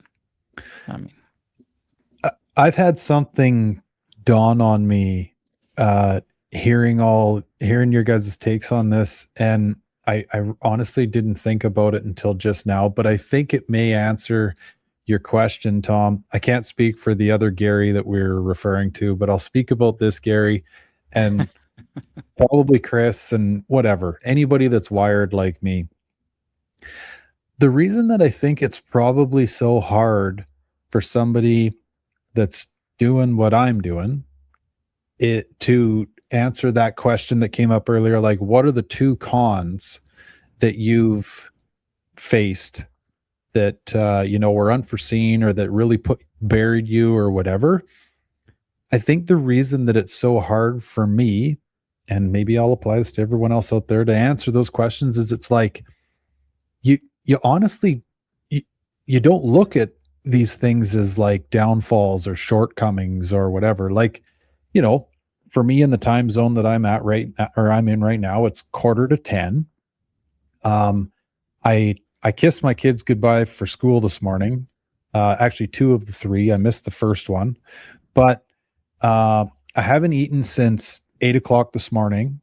Like there's all these things, but I quite honestly don't look at any of them as like shortcomings or downfalls because I'm doing what I love.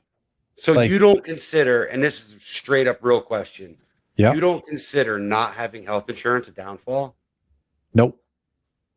It What do you honestly, do? like, it didn't even enter my mind until you brought it up earlier. But like, what do you do if something happens? You figure it out. I mean, is the answer just like, I mean, I guess some people would say, oh, I'll just pay $1 a month for the rest of my life, right?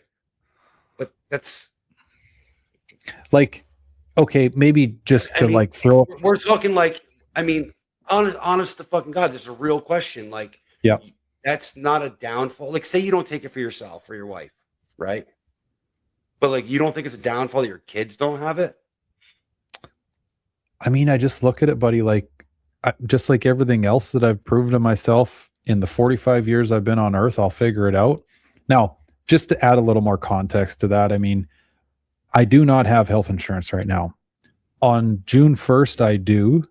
Okay. So they're, I just want to. So then the question's kind of null and void because at that you've come from one country to another and you're in transition. So that's the question's kind of null and void at that For point. the next 16 days, I'm fucked. But I'm just saying, okay, so that's null and void. But that wasn't kind of the way I took it before when you were just like, nope, Right. kind of laughing about it, like you had no intention. Like Totally. to me, that's a no-go. Like I can't do that, right? But to that point, I know where you're going with all this because this kind of plays into that whole like plan for the future side of things that I guess you're beating that drum, right? Like it's not totally beating that. I just want to pause you. I don't want to interrupt you on this. You say this to me a lot. 100%,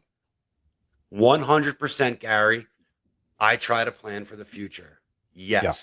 I'm not ashamed of it. I'm actually very proud of it. I will most likely retire 5 to 10 years sooner than a lot of my peers because of it. Yeah, I plan for the future. Does that mean I'm restricting myself now? No, I'll just work harder because I am willing to do that. I am the guy who's willing to do that to still have the things I want now. And I think I said it pretty clear before. Like 1,000%, I'm not just planning for my future. I'm planning for my daughters because I want a reset button on my family. I'm not talking about me. I'm talking about my family of the past. Yeah, where they come from, right? So yeah, I 1,000% plan, and I think everyone should. And if I'm going to be honest with you, I think people who don't are kind of being irresponsible. I was going to say that. I think and that may come offensive to somebody. But like to just 1,000% fly by the seat of your pants, to me, is that am I? I just feel like if you're not a single guy, you kind of need to do that. I feel that's like if you have kids, I feel like you should be doing that. So I'm gonna now if you're a single dude, fuck it, right? But there's other people who are depending on you, and then the reality is, like. If you're not planning for when you're not here anymore, you could potentially setting your kids up for failure. If something happened to you tomorrow, like what does your family do? I want to go back to that question. Are they going to be okay? So if you don't plan, you plan to fail. Yeah. So let me touch on that. I think you have a really, really, really high moral responsibility to your family, right? Which is phenomenal. And I think that's the one thing that can get you over the hump. I almost feel like you think that being an entrepreneur is irresponsible in a way. I do not feel like no. For a time period, right? I feel like you can't see what we see, because you have such a strong feeling towards, which is great. Let me tell you, you have a phenomenal way of thinking when it comes to taking care of your family. For you, there is no option, right? There's zero option. And this has to work out, right? Because well, you could what be an you want, entrepreneur and yeah, still plan for well, your family. yeah, of course. But I think the way the conversation started is, are you willing to start from zero, right? Knowing that you're already committed to a big responsibility like your family. And yeah, That's fair. right. So Yeah. and I think that the average person, right? And I, having gone through all the stuff that I've gone through, I wouldn't recommend it either. But there's tons of people out there that have no option. There's a lot of people that don't have option. And their only option and when I say options, not everybody can be hired and start a wage that can sustain a lifestyle, or even we have a lot of people right now in the country, right, that don't have health insurance. Or we go back to it, right? It's an individual case scenario per person, right? Like if you want something, you work hard, you get it, right? I understand that part. Agreed. But we go back to what you said also earlier. Not everybody has the same drive. It could be the same thing for an entrepreneur or for a person who just isn't willing to go look for the one job, right? It just depends on the type of person that it is. I think you guys are reading me wrong about my opinion on entrepreneurs, like, or guys who want to do it. Like, that's not what I think at all. Like, I totally support what Gary's doing. Like, I can't stress that enough. Like, oh no, like, I mean, I think Gary will tell you yeah, that, like, despite this conversation, like when he told me, like, I was probably one of the first people who knew. Yeah. And that he was coming. And I think it's the best thing he could do for his family. Yeah, no, I just want to be clear. I'm not under the impression that you're not in support. just to set the record straight. But I do think there's millions of people who own their own businesses who are highly, highly successful and have planned for the future. I just want to hear Gary tell me he plans. But every time I ask him that, nope, I don't worry about it. I'll deal with it when it comes. And as his friend and someone who knows his kids and knows his wife and gives a shit about them, that's very frustrating for me to hear. Gotcha. So, Tom, right? Just so you know, it's like, what the fuck, Gar? Like, come on, bro. You got to think about it at least a little fucking bit. So, dude, just so you know, I guess I should have probably told you this sooner, but like, my kids are in my will to you because I know you have a good 401k. I mean, fuck it, let's go. I mean, whatever. You know what, dude? At least that's a fucking plan. Right? Hey, Tom. Yeah. Like, at least it's a fucking plan. At least it's something, No, listen. So stress relief right there for Tom. Yeah. The kids are secure. Yeah. Okay, so context matters. Listen, I do have a life insurance policy. Okay. For getting into the nitty gritty of things for both me and my wife. There's like plans in place, I guess, from that perspective. Oh, so why couldn't you just say that fucking 3 days ago? Well, listen, instead of I don't worry about it. Well, but honestly though, like I guess, yeah, like it's all in the lens in which you view this through, right? Because from my side of things, I'm looking at it like, yeah, we are fairly footloose and fancy free here. Like, we're shooting from the hip. But yes, I mean, there are some responsible things that I've put in place. They've been in place for the last, I don't know how long. And maybe that's bad on me for not announcing that, but I guess it doesn't really enter into my equation of things. But it should though, Gary. I'm like, what happened something to you? And you're like, I don't fucking know. We'll see. Kind of deal. I have to shoot from the hip. I'll figure out what happened. And an hour ago, I'm like, if you fucking die, are your kids good? You could have been like, oh yeah, I got an insurance policy, but I don't like worry. You know what I'm saying? Like, done. Here we are, fucking 2 hours later. hashed out the same shit. It's hard to find dead air in this conversation because I know the three of us are very passionate about this. But I guess the reason that I don't bring it up is because I definitely don't have that like anywhere near the front of my mind. Like that is so far in the rear view, it's not even funny. I agree with Because yeah, like as far as like the day-to-day happenings of things go for us, like okay, I haven't had anyone pay me a like an invoice since we've got here. So like we're still depending on the money that we set aside to make this new reality of ours come true. So from the lens that I'm looking, Gary, that would be a con. well, but not really. Right. And Motherfucker's like, that would be a con. see, but through my lens, it's not, because this is maybe sounds sick to some people, but like this is a motivation for me. Like this is something that pushes me that much harder.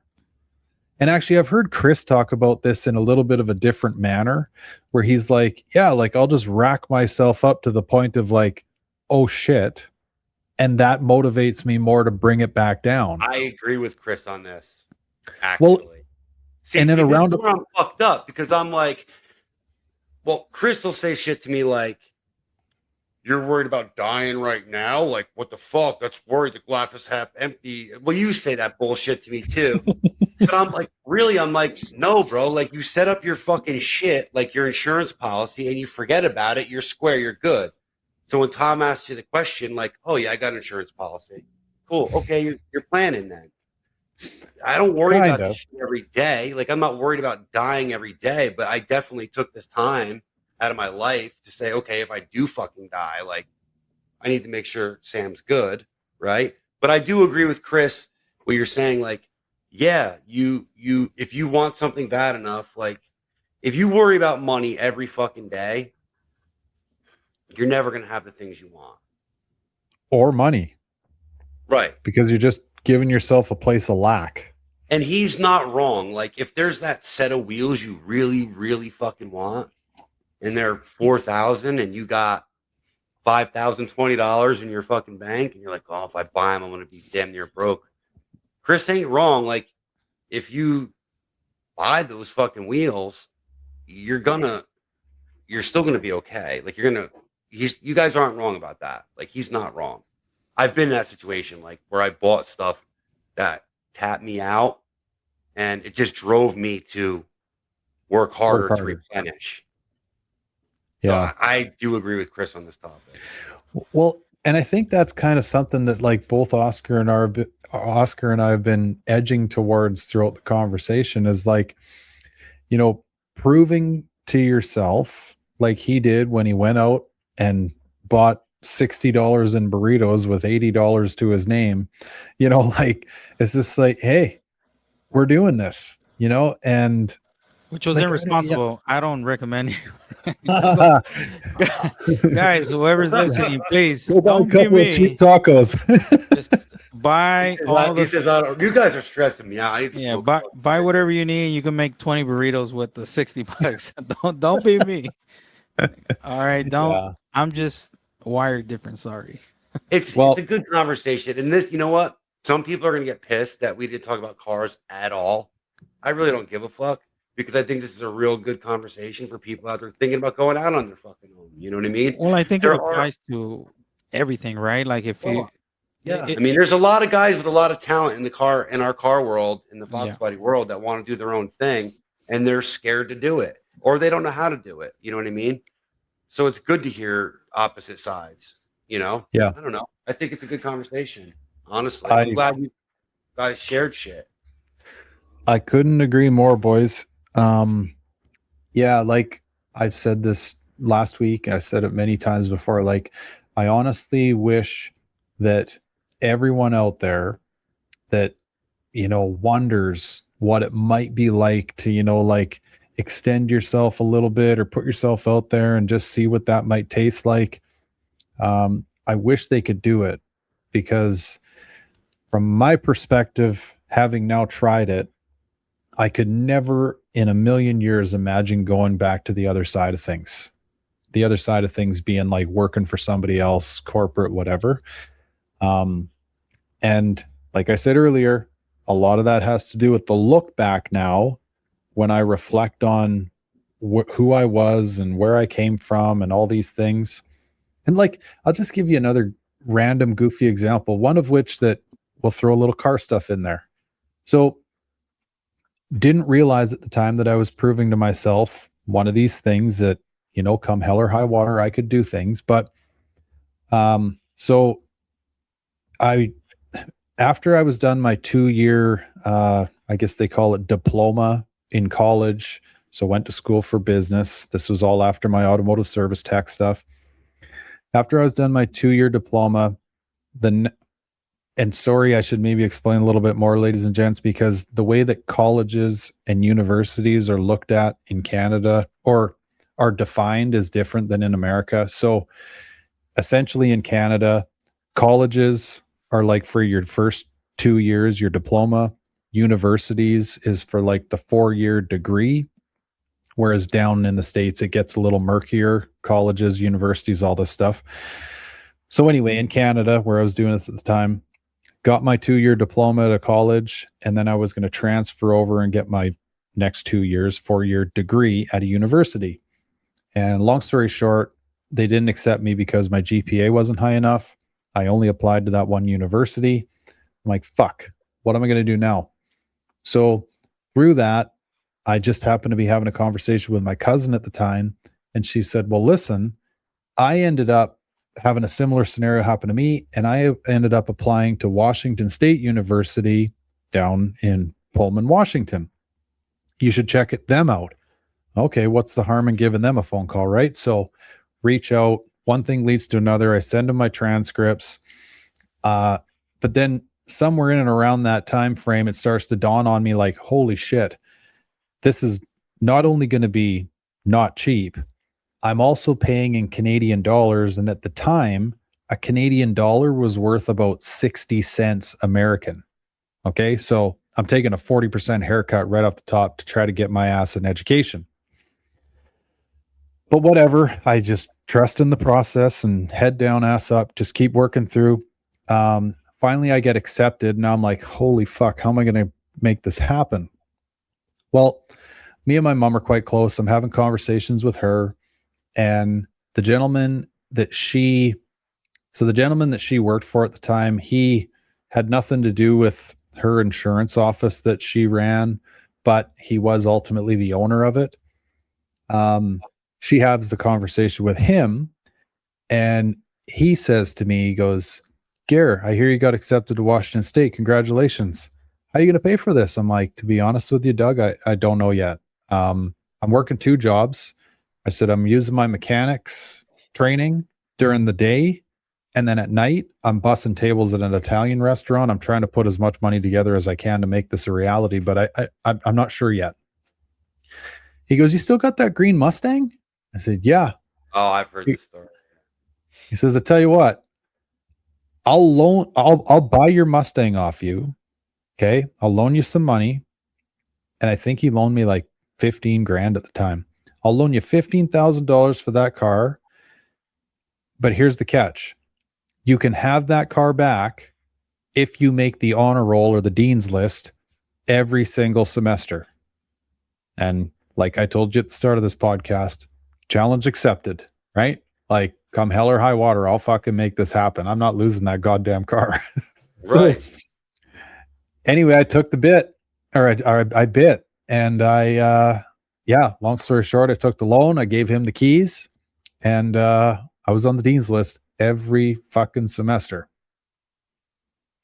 It was like, I went to stupid lengths, ladies and gents. I don't know if anybody gives a fuck, but like I would I would sit through classes, I would record them on a Sony Walkman with a stupid little microphone coming off of it.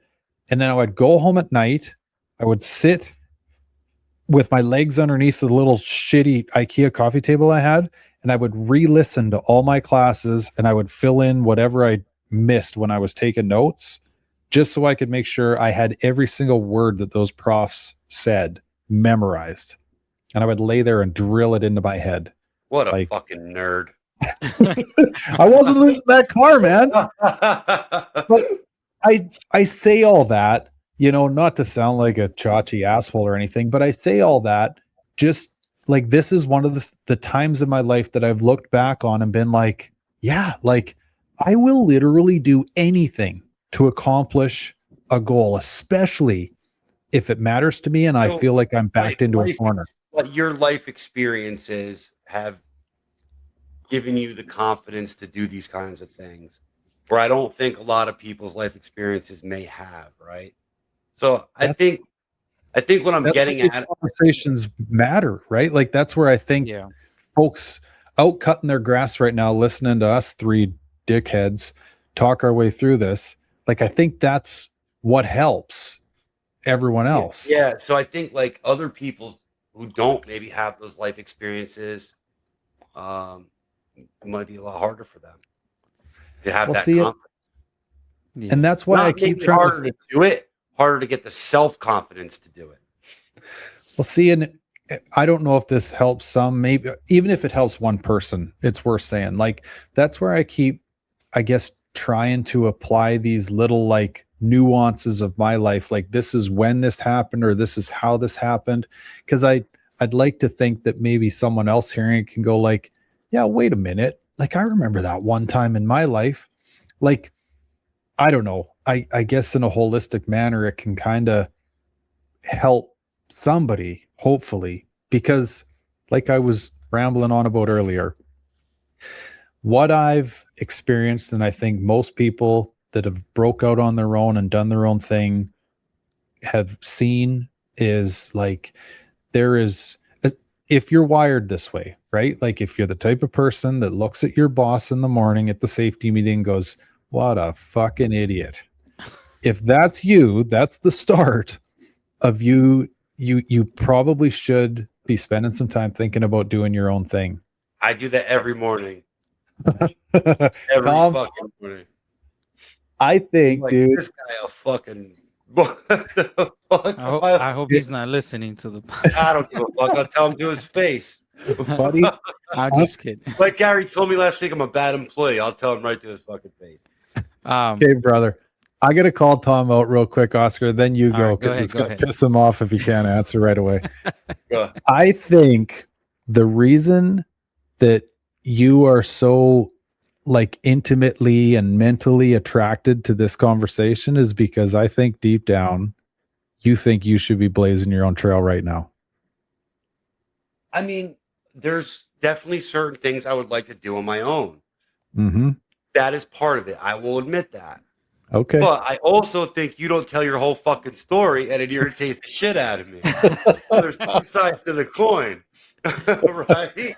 So you're a little bit right, and it's a little bit Gary's fucking not telling the whole fucking story here. Gary, just come out clean, please. So you're a little bit right. I'll admit that. I'll own that. And what I'll say to that, Tom, is now or never. Not now or never. And let me tell you why. I'm just going to elaborate a little bit on that. Fucking guys. I need to smoke. Now or never, because it so happens, right, that when someone thinks of one thing too long, it freezes you to death. This is true. You will never act on it. And that's why a lot of people jump into things very irresponsibly, because they're at a point of their life, it's either now or never. Well, some of it makes sense, right? Yeah. So well, I mean, I think you're in a position, you're in a great position now, right? Dude, I can retire with a full fucking pension. I'm just gonna be honest. Yeah. And I will tell everyone the deal. Like, I can retire with a full pension, like a matched 401k in like 8 years. So why the fuck would I walk away from that? No. For you need to start minding your own business. But what I'm saying is you're saying now or never. No. Is it now or never? Do you know what it means, minding your own business? Yeah, you start putting I've been told that my whole fucking life. I have no. Minding your own business means putting the one business together in your mind that you're going to start when those 8 years are up? Start Well- putting it down in paper, start planning for it, start, putting the Oh, scenarios yeah, down. now that Yeah. is a plan that makes sense that I can get Yeah. on board with that. And that's what I See meant that by word? minding Plan? your own business. That word, Gary, you hear that? Plan, that word plan. Okay, but what guarantee do you have that the next 8 years are going smoothly? No, I don't I even- could be dead tomorrow. You know that about my job. I know that. And that's where you and I differ. Yeah, That's you're one thing banking that- on the next 8 years. Right, I'm banking because on right now. I'm saying the odds are I'm still going to be walking in 8 years based off Right. odds. And You're I'm going to be saying- praying that you are, and both You're of you are saying, successful like, in yeah, 8 you years. might not be, so why not just fucking do it now? Like, that's the difference, right? Mm-hmm. Well, It's- right now I think at this point we're just shooting the shit, giving you shit about it. Just That's fine. I'll take it. You got any? You got any other questions, Oscar? yeah. So one of the other questions I had Will you relates. kick me off if I smoke a cigarette on this motherfucker? No, go ahead, do your thing. Will we kick you off? I don't know. YouTube's got fucked up rules. Oh, fuck them. No, I don't think so. 100%. You see, I'm some getting of these. stressed the fuck out here. Go ahead. I'm gonna stress you out even more. I was about to ask you if you would ever consider coyote swapping your car. No, I'd Godzilla swap it though. Why Godzilla? Smaller frame. Still push rod, but ultimately the size of it, like when you get down to the nitty gritty of it, like a coyote really doesn't symmetrically fit the engine bay the way I would like it to, where a Godzilla kind of does. Yeah. Does that make sense? Yeah, that does make sense. Now, question, because I recently saw Chris's video on the RS. Cobra? Yeah, on the Cobra, Mhm. on the RS. He was having this issue, which he already took care of, right? Where the engine was hitting the firewall. And he has a Godzilla, right? Mhm. Wasn't it spec'd out to resemble the same? I This don't know. is I the- didn't watch the video. This is the $1 million question, buddy. Yeah. And Okay. Maybe we can yeah. ask Chris when we have him on, because I thought that was super interesting. And especially now. We all Tom do. saying- Yeah. yeah, because there's a lot of money that is spent on those chassis, and yeah, Don't fit. yeah. Don't fit the way it should. Hey, Oscar, I was just gonna throw you a little kudos here, quick, buddy, Yeah, go ahead.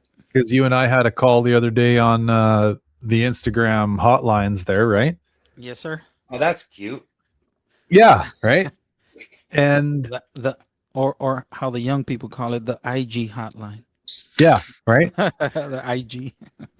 So, and the advice that you gave to me, which stuck so much so that I thought of you today as I was unloading my camera's hard drive onto a stationary computer hard drive, was, hey, like, film everything. The shit that you don't think somebody else wants to see, they probably want to see. So film everything. Mhm. Well, buddy, I am proud to say that I currently have 160 gigabytes of data downloaded on one car, Wow. all because of you. So That- if you get a deal on hard drives somewhere, buddy, please send me a discount code, because I'm going to need some. any sponsors hearing the podcast, please reach out to Gary. How's your Um, YouTube channel doing? We need you guys ASAP. My YouTube channel is doing great. I just hit 1,031 subscribers.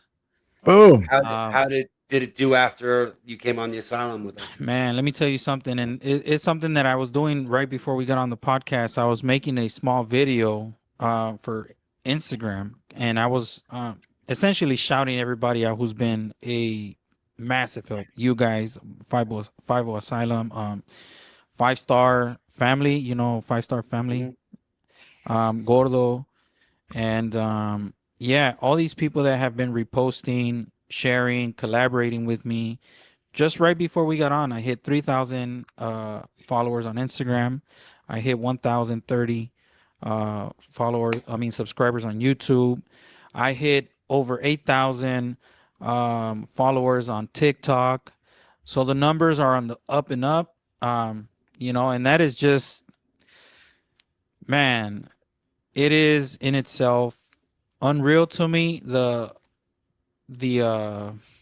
how can I say, the power of unity, how it is really easy for people to say, you know what, my page needs to be the best, but then we'll have people like, hey, tag me on it.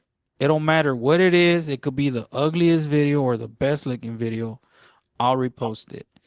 No questions asked, all love. And it's just, man, it's made the biggest difference, because truth be told, on Instagram, I was stuck in the 2000 follower category for more than a year. And I'm just loading videos, just throwing them in there, hashtags, and trying to figure out the algorithm. And then some days I'm just depressed, like, man, I didn't even get 100 views on this thing. Like, what is going on? And same thing with YouTube, you throw so much at it sometimes that you break yourself, and then all of a sudden, all it really just takes is a few good people to just push you a little.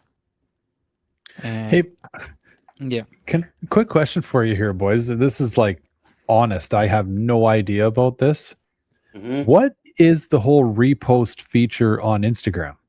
It just reposts it, and people go like, just like a little button. You just click it, and you can see things that you reposted. Okay, Yeah, so like if I post a reel and you just click the repost, there's on your little, I don't know what the fuck they call it. There's like a bar. Banner.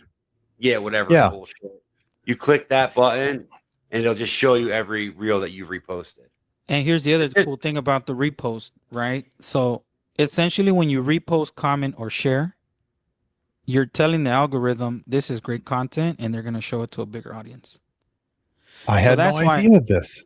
So that's why, if you guys go on my Instagram, I'm reposting all your guys' stuff. I'm reposting people that I follow, even smaller channels.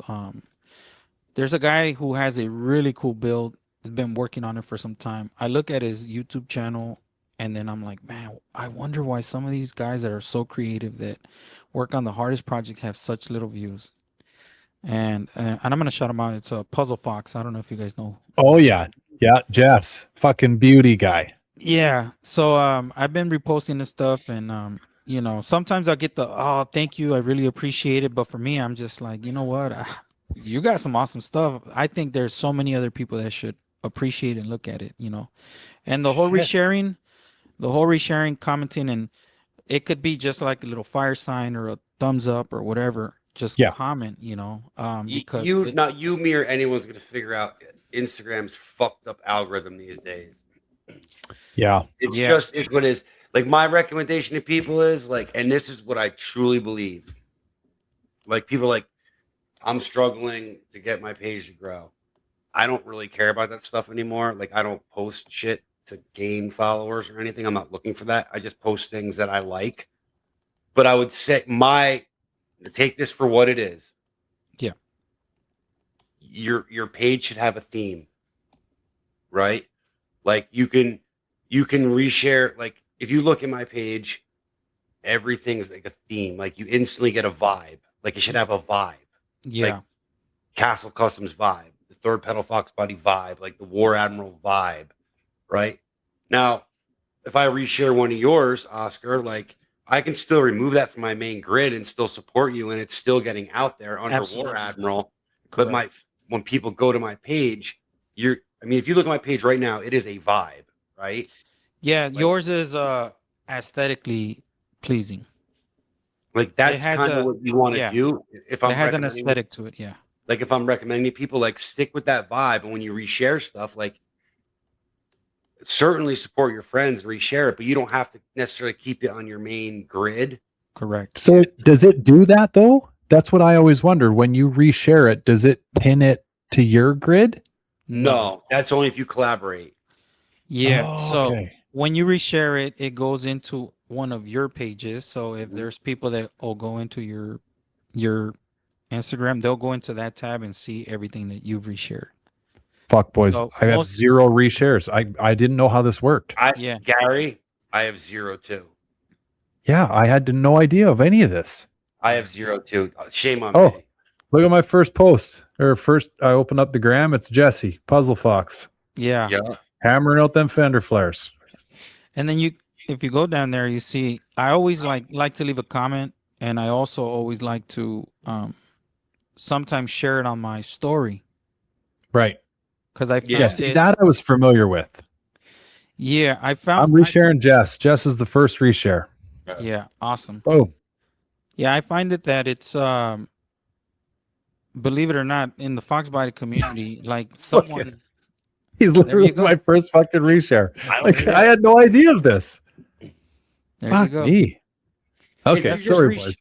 It's a place where people can go to see the things that you've liked. You reshare it, and they can go and look at it and see the things that you've liked. Okay, boys, you're gonna find me. You're gonna find yourselves in my reshare folder. Now that I know how the hell this works. Here's the other cool thing, like if you go on the search bar or on the search engine where you can see all types of videos. Yeah. Most people that reshare. I do have stuff I reshared. Most people that reshare, you'll be able to see like the videos in there. Oh. Okay, it's teaching the algorithm more about you or it's whatever. Telling the algorithm that, you know what, the content that was shared from this is gonna it's gonna must have done some of this shit on accident.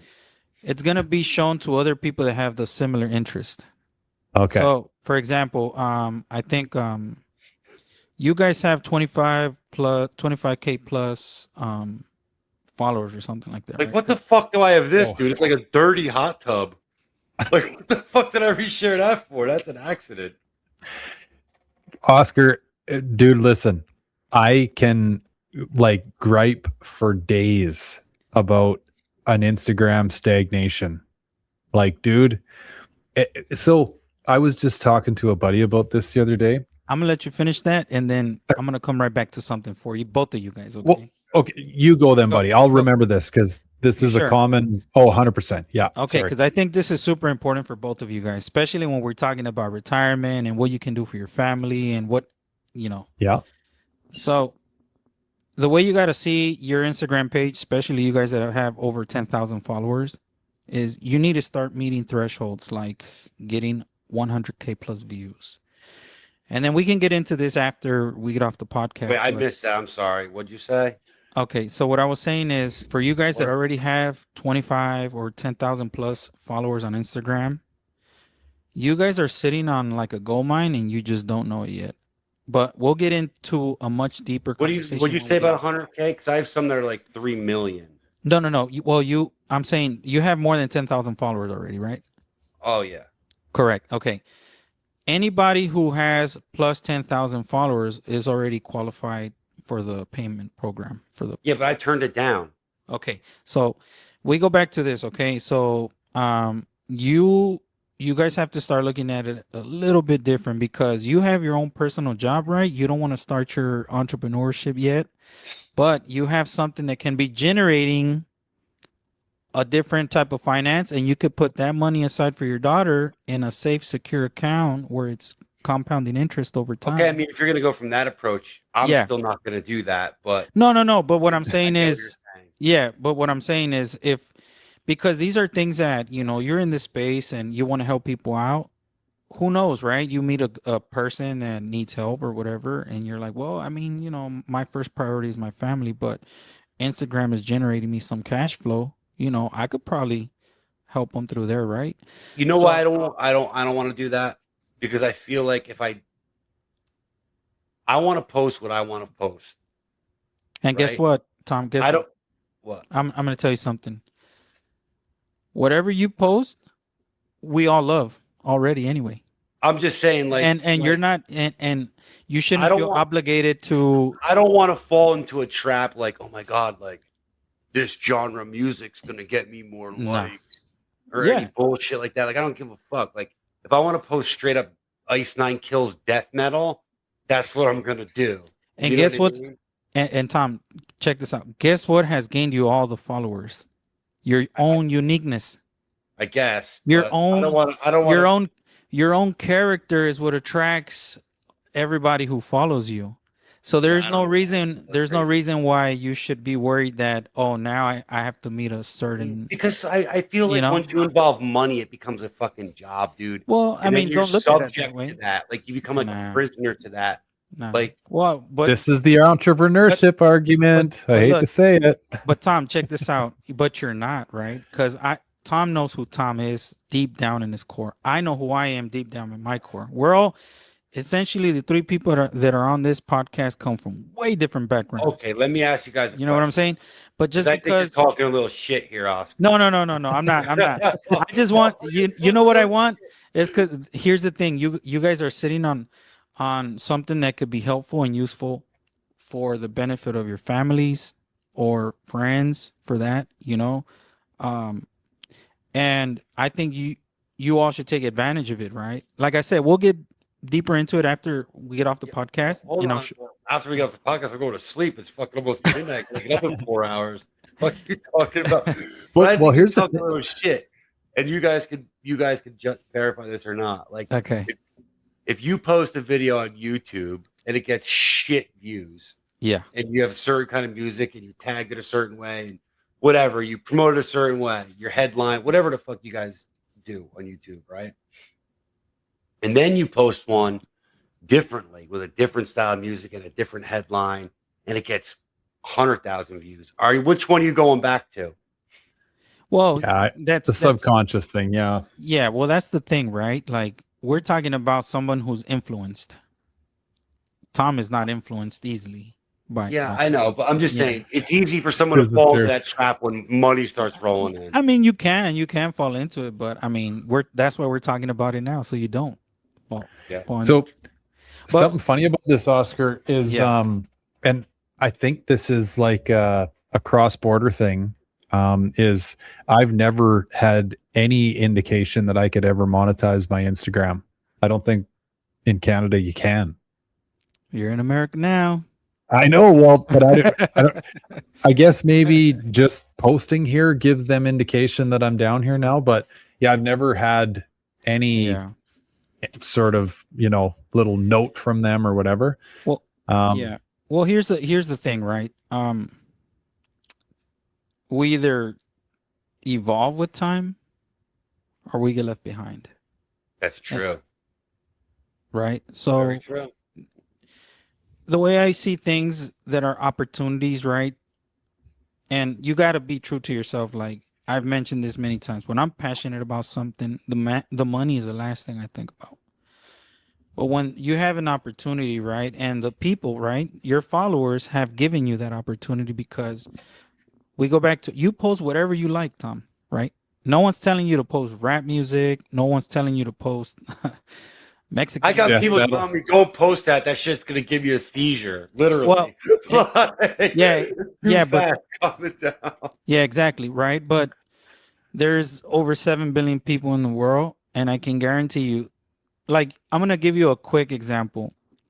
I checked the analytics on my YouTube channel, and guess what my most viewership comes from? Women. No. It's that soft, Dirty. sultry voice of yours. No. He did his hair up for this fucking video and everything. Guess most of my viewers where they're from. You won't even. Different Philippines. country. A different country, correct. 80% of my viewers come from. I'll let you take a guess. It's like Kuwait or something.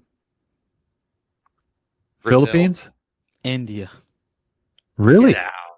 India. How does How that even and happen? why? How and why? I have no clue, but apparently I have fans in India. And this is what I mean. Wild. This is the beauty of it, right? We always talk about who you can touch, who you can meet, who you can help. You never know. Like I'm thinking, oh yeah, it's gonna be people in Mexico or Mexicans or whoever. Nope. People in India love this car, the way it looks, I guess, how it sounds, or whatever I say. But 80% of my recurring viewers are from India. Wild. So That is wild. So I go back to it. Like I have a couple of friends who reached out to me and say, "Man, Tom's car is sick, but man, I can't stand the music." And then I'm like, and then I'm like, that's the point. That's the Right. point. Yeah. That's the point, right? And here's the other cool thing about that. God, dude, that makes me laugh that people say. Wait, here's the other thing, right? Because when you guys post your shit, I'm like, fuck, if I remix it, I gotta delete the music. I can't have this hip hop rap shit. And here's the thing, right? So the other thing, I'm like, anytime you have a reaction, whether it's positive or negative, that's what you want. Of course. Yeah. And Good here's advertising or bad advertising. It's all advertising. And here's one thing that I learned about reactions. Better them than me. Because at the end of the night, let's say you get in an argument with somebody and the other person reacts more than you. You go home, you sleep one. Their head is turning all night. Oh yeah. That's fucking hilarious. Rent free, buddy. I live rent free in your head. It's so hilarious to me, dude. Because I feel the exact same way about West Coast cars posting. Which is, I mean, you know, and that's the beauty of it, right? Like that's one thing that at least I can say growing up in South LA was so diverse, man. Like some people are like, like some of the music that you post, I used to jam out to, right? Right. I'm like, and then some people are like, bro, are you emo or something? I'm like, shit, probably was. I don't know. You're like, You know what I'm saying? But we were exposed to everything, rap, freaking country music, just everything and above, it's right? funny. It's really funny that you say that because it's really, I feel the same way about them. It goes unsaid, right? So to actually say it, it's great. But you're never gonna see me post some hip hop bullshit. I mean, there you go, right? And that's the beauty of it, right? We like War Admiral because he's the fucking War Admiral. Fucking rock, and you fucking want to scream and you want to fucking punch somebody and shit. You know what I'm saying? Like you having one of those days and you just put on some War Admiral music and you just relieve all your stress on the punching bag, or you burn out on your car and then you know, whatever. So it's just all about reaction, you know. So so funny. And that's why I repost everybody's stuff, you know, because truth be told, I'm this way, right? When you become friends with people or people that support you, like I have numerous friends and family that watch my shit all the time, but they'll never hit the like button. They'll never share it. And then I have all these random people that have never seen me physically applauding me, messaging me, showing me love and support. Hey, if rock is your thing, I'm rocking with you. If country music's your thing, I'm throwing on the boots, you know. Not shit, you know what I mean? You know what I'm saying? So that's just how I feel, you know. But now I love it. Nasty, violent reel.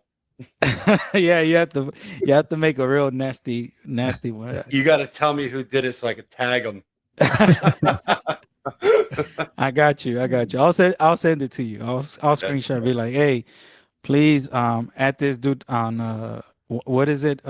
Invite him on the not the tag, but yeah, invite him on a collab, please.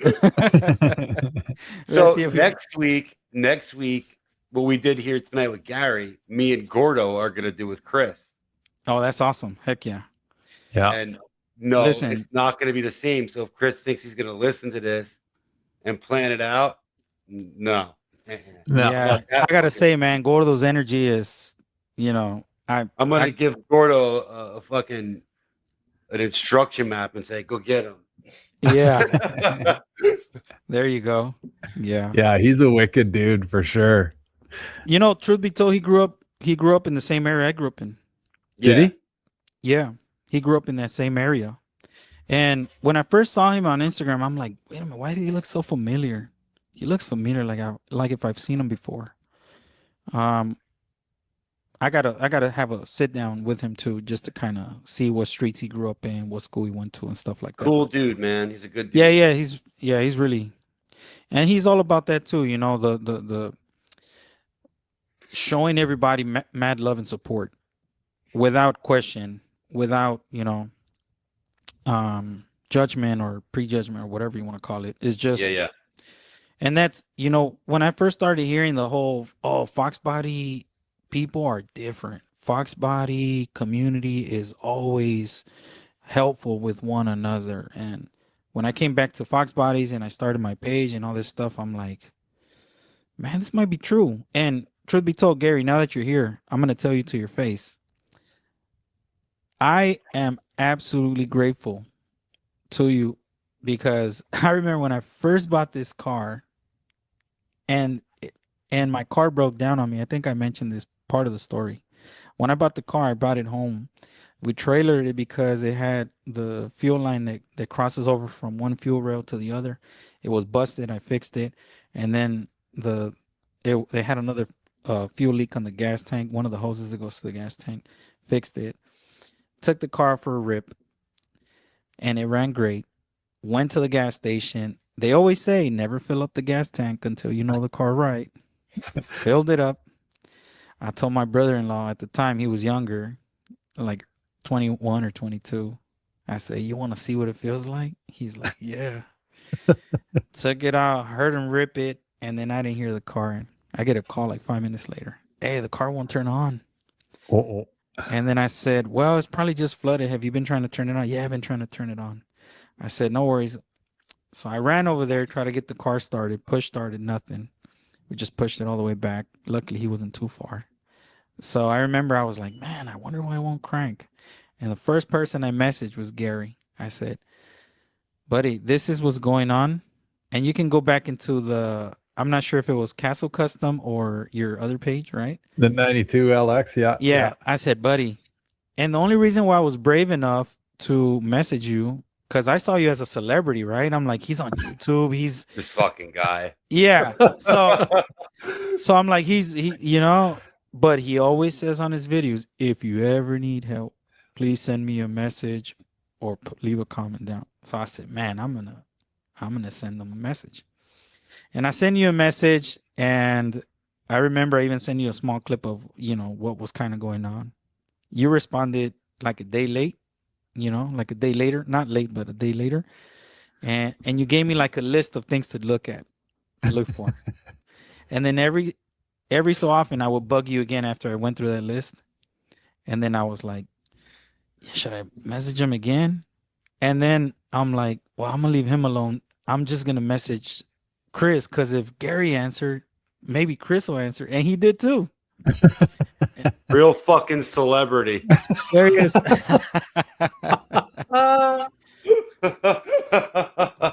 There he is. Yeah. I saw There's that your picture. fucking celebrity. Who took that photo? Was that you, Tom? I don't remember. It was at our Airbnb shit. in Ponies. But I mean, I probably got one of these if I go back every fucking year for the past 5 years. That's crazy. Yeah. So, truth be told, the Foxbody community is just completely different. I've traded parts. I gave away parts. People have given me parts. And it's just, it's almost like everyone's working for each other, at some point. Like, The Foxbody community is like, yeah, it's different for sure. It's like your sister. It's like you can call her a bitch, but no one else can, right? Like, Yeah. we're allowed to fight amongst ourselves, but no Camaro guys fucking with us. Like that. Yeah. That's true. You know what I mean? Like, Yeah. it's Or no kinda Mopar guys. right. It's kind of Yeah. like that.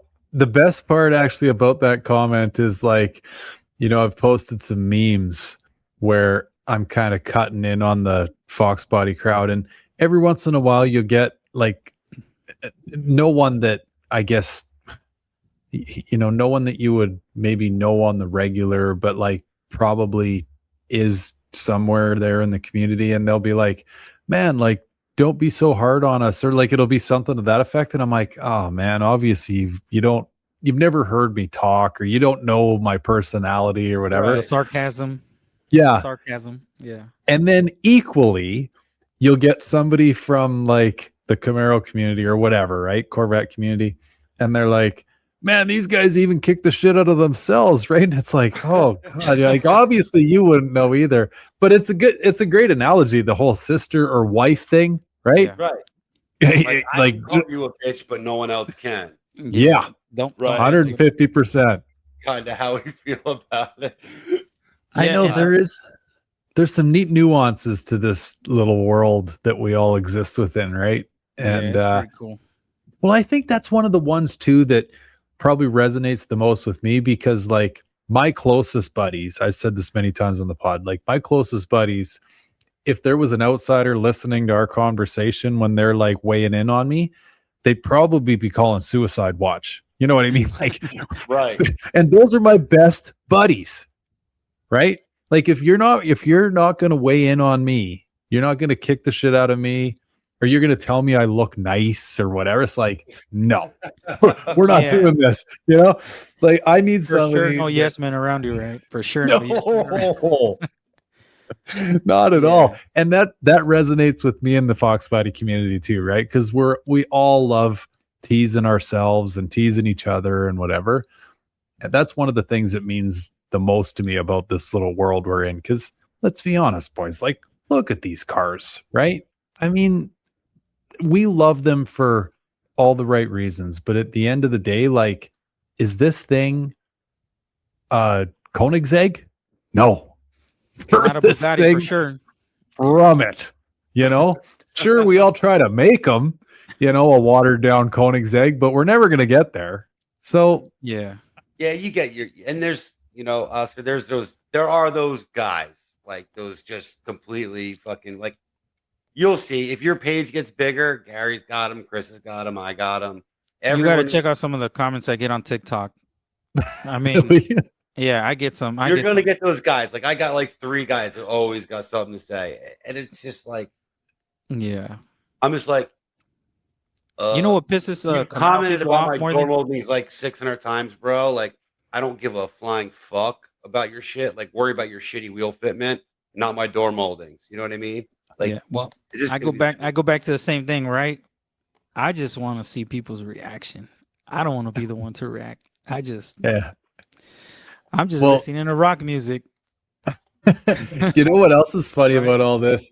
I've said this a few times, but I've taken the I'm more taking the advice of, like, you hear Joe Rogan say this all the time, like post and ghost, just get in, get out. If it's not heartfelt coming back at you, just move right on, you know? Yeah. But I've had folks like Tom's referring to where it's kind of sad to admit, but I've paid enough attention to know that like this bozo's come around a few times. This isn't his first visit, right? And I've said this to folks like that a few times. It's like, I find it interesting knowing the little bit that I do of the algorithm. Why am I showing up in your algorithm? Like, obviously, what I know of this system, you're paying attention for some reason. Right. Like, maybe you should just come out of the closet here, right? Because no judgment. Yeah. I got guys who will comment the same shit on 3 different platforms. Right. Still needs door moldings. Still not gonna fucking get them, you fucking inbred fuck. Like, I don't care what you say. You know what I mean? Your car looks like it's got a fucking 3-inch lift kit in it, and you're worried about my fucking door moldings, dude. But like, if you're making that comment on 3 different platforms, you're living a miserable life. You fucking love me secretly. Yeah. Right? I mean, come on, bro. Yeah. I agree. Sometimes we show what we secretly desire. It's just like and hate. That's why I think Tom wants to be an entrepreneur. He already is. He just doesn't know it. What do you think this podcast is? Just a coincidence? This shit costs me money. So does I'm entrepreneurship. not even kidding. The 507 podcast literally fucking costs me money. I pay monthly for that. There you go. See, you just proved their point even more. Yep. You know what proves me that I'm stupid? I'm fucking stupid. Nah. Pay money for people to talk shit to me. Make it make sense. Right? Okay, well, listen, before we lose Tom to bedtime, because we got to wrap up here after this. Let's maybe wrap this one, boys. So I'll start first.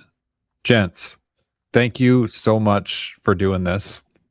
It honestly means the world to me that the two of you would think as much as you do to hear more about my story, and for Tom to squeeze out of me that I got a life insurance policy and all the rest of it. It honestly does mean the world to me, boys. And you know, like Oscar, thank you so much for the kind comments, buddy. I really, truly do mean those things that I say. You know, like this community means a lot to me, and the people within it. I know that my brain sometimes works faster than my mouth, and sometimes the concept that I'm trying to explain doesn't always make sense. But I guess to sum up everything that I was trying to say earlier, like based on my experience with all of this and how it's changed my life and the way that I look at life and everything else, I wish that in whatever way that you can accomplish this, you could feel that as well. And I mean, I tell everybody this. I mean, hell, Oscar, I told you the other day, man, like any way I can help out, I'm here. You know what I mean? Like I love helping people out, and I would love nothing more than for everybody to feel, and I don't say this pretentiously, but for everyone to feel a little bit of the joy that I feel on a daily basis. So if I can help somebody else feel that way, man, I'll go to the ends of the earth to try and help someone else make that happen. So, but thanks, boys. I really do appreciate you guys doing this. Awesome. Yeah. Thanks everybody for listening to my bullshit. One more week. No, I think thanks for coming on, man. I knew you'd be great for this one. I appreciate everybody who continues to tune in, and please do us a big favor, share it, like it, and tune in more often, because this podcast, you know, starts or has started off as a Foxbody content, but you get a lot of wealth in, you know, life ideas for your cars. So much to learn from this podcast, from all the people that get invited on here, because we all come through different walks of life, and I think that's what makes this thing great. So yeah, Tom, thank you so much, man. We're kind of juggling two different podcasts right now. Yeah. Like it's the 5-0 Asylum, the rolling of my 5-0, running on empty. Stay tuned for things to come with all that stuff. Everybody listening, different directions, different things, whatever's going on. But yeah, there's right now we're kind of juggling too. So kind of really challenging. But stay tuned for more on that stuff. Yep. Okay. With that Thanks, said, everybody. Thanks for listening. Thank you, guys.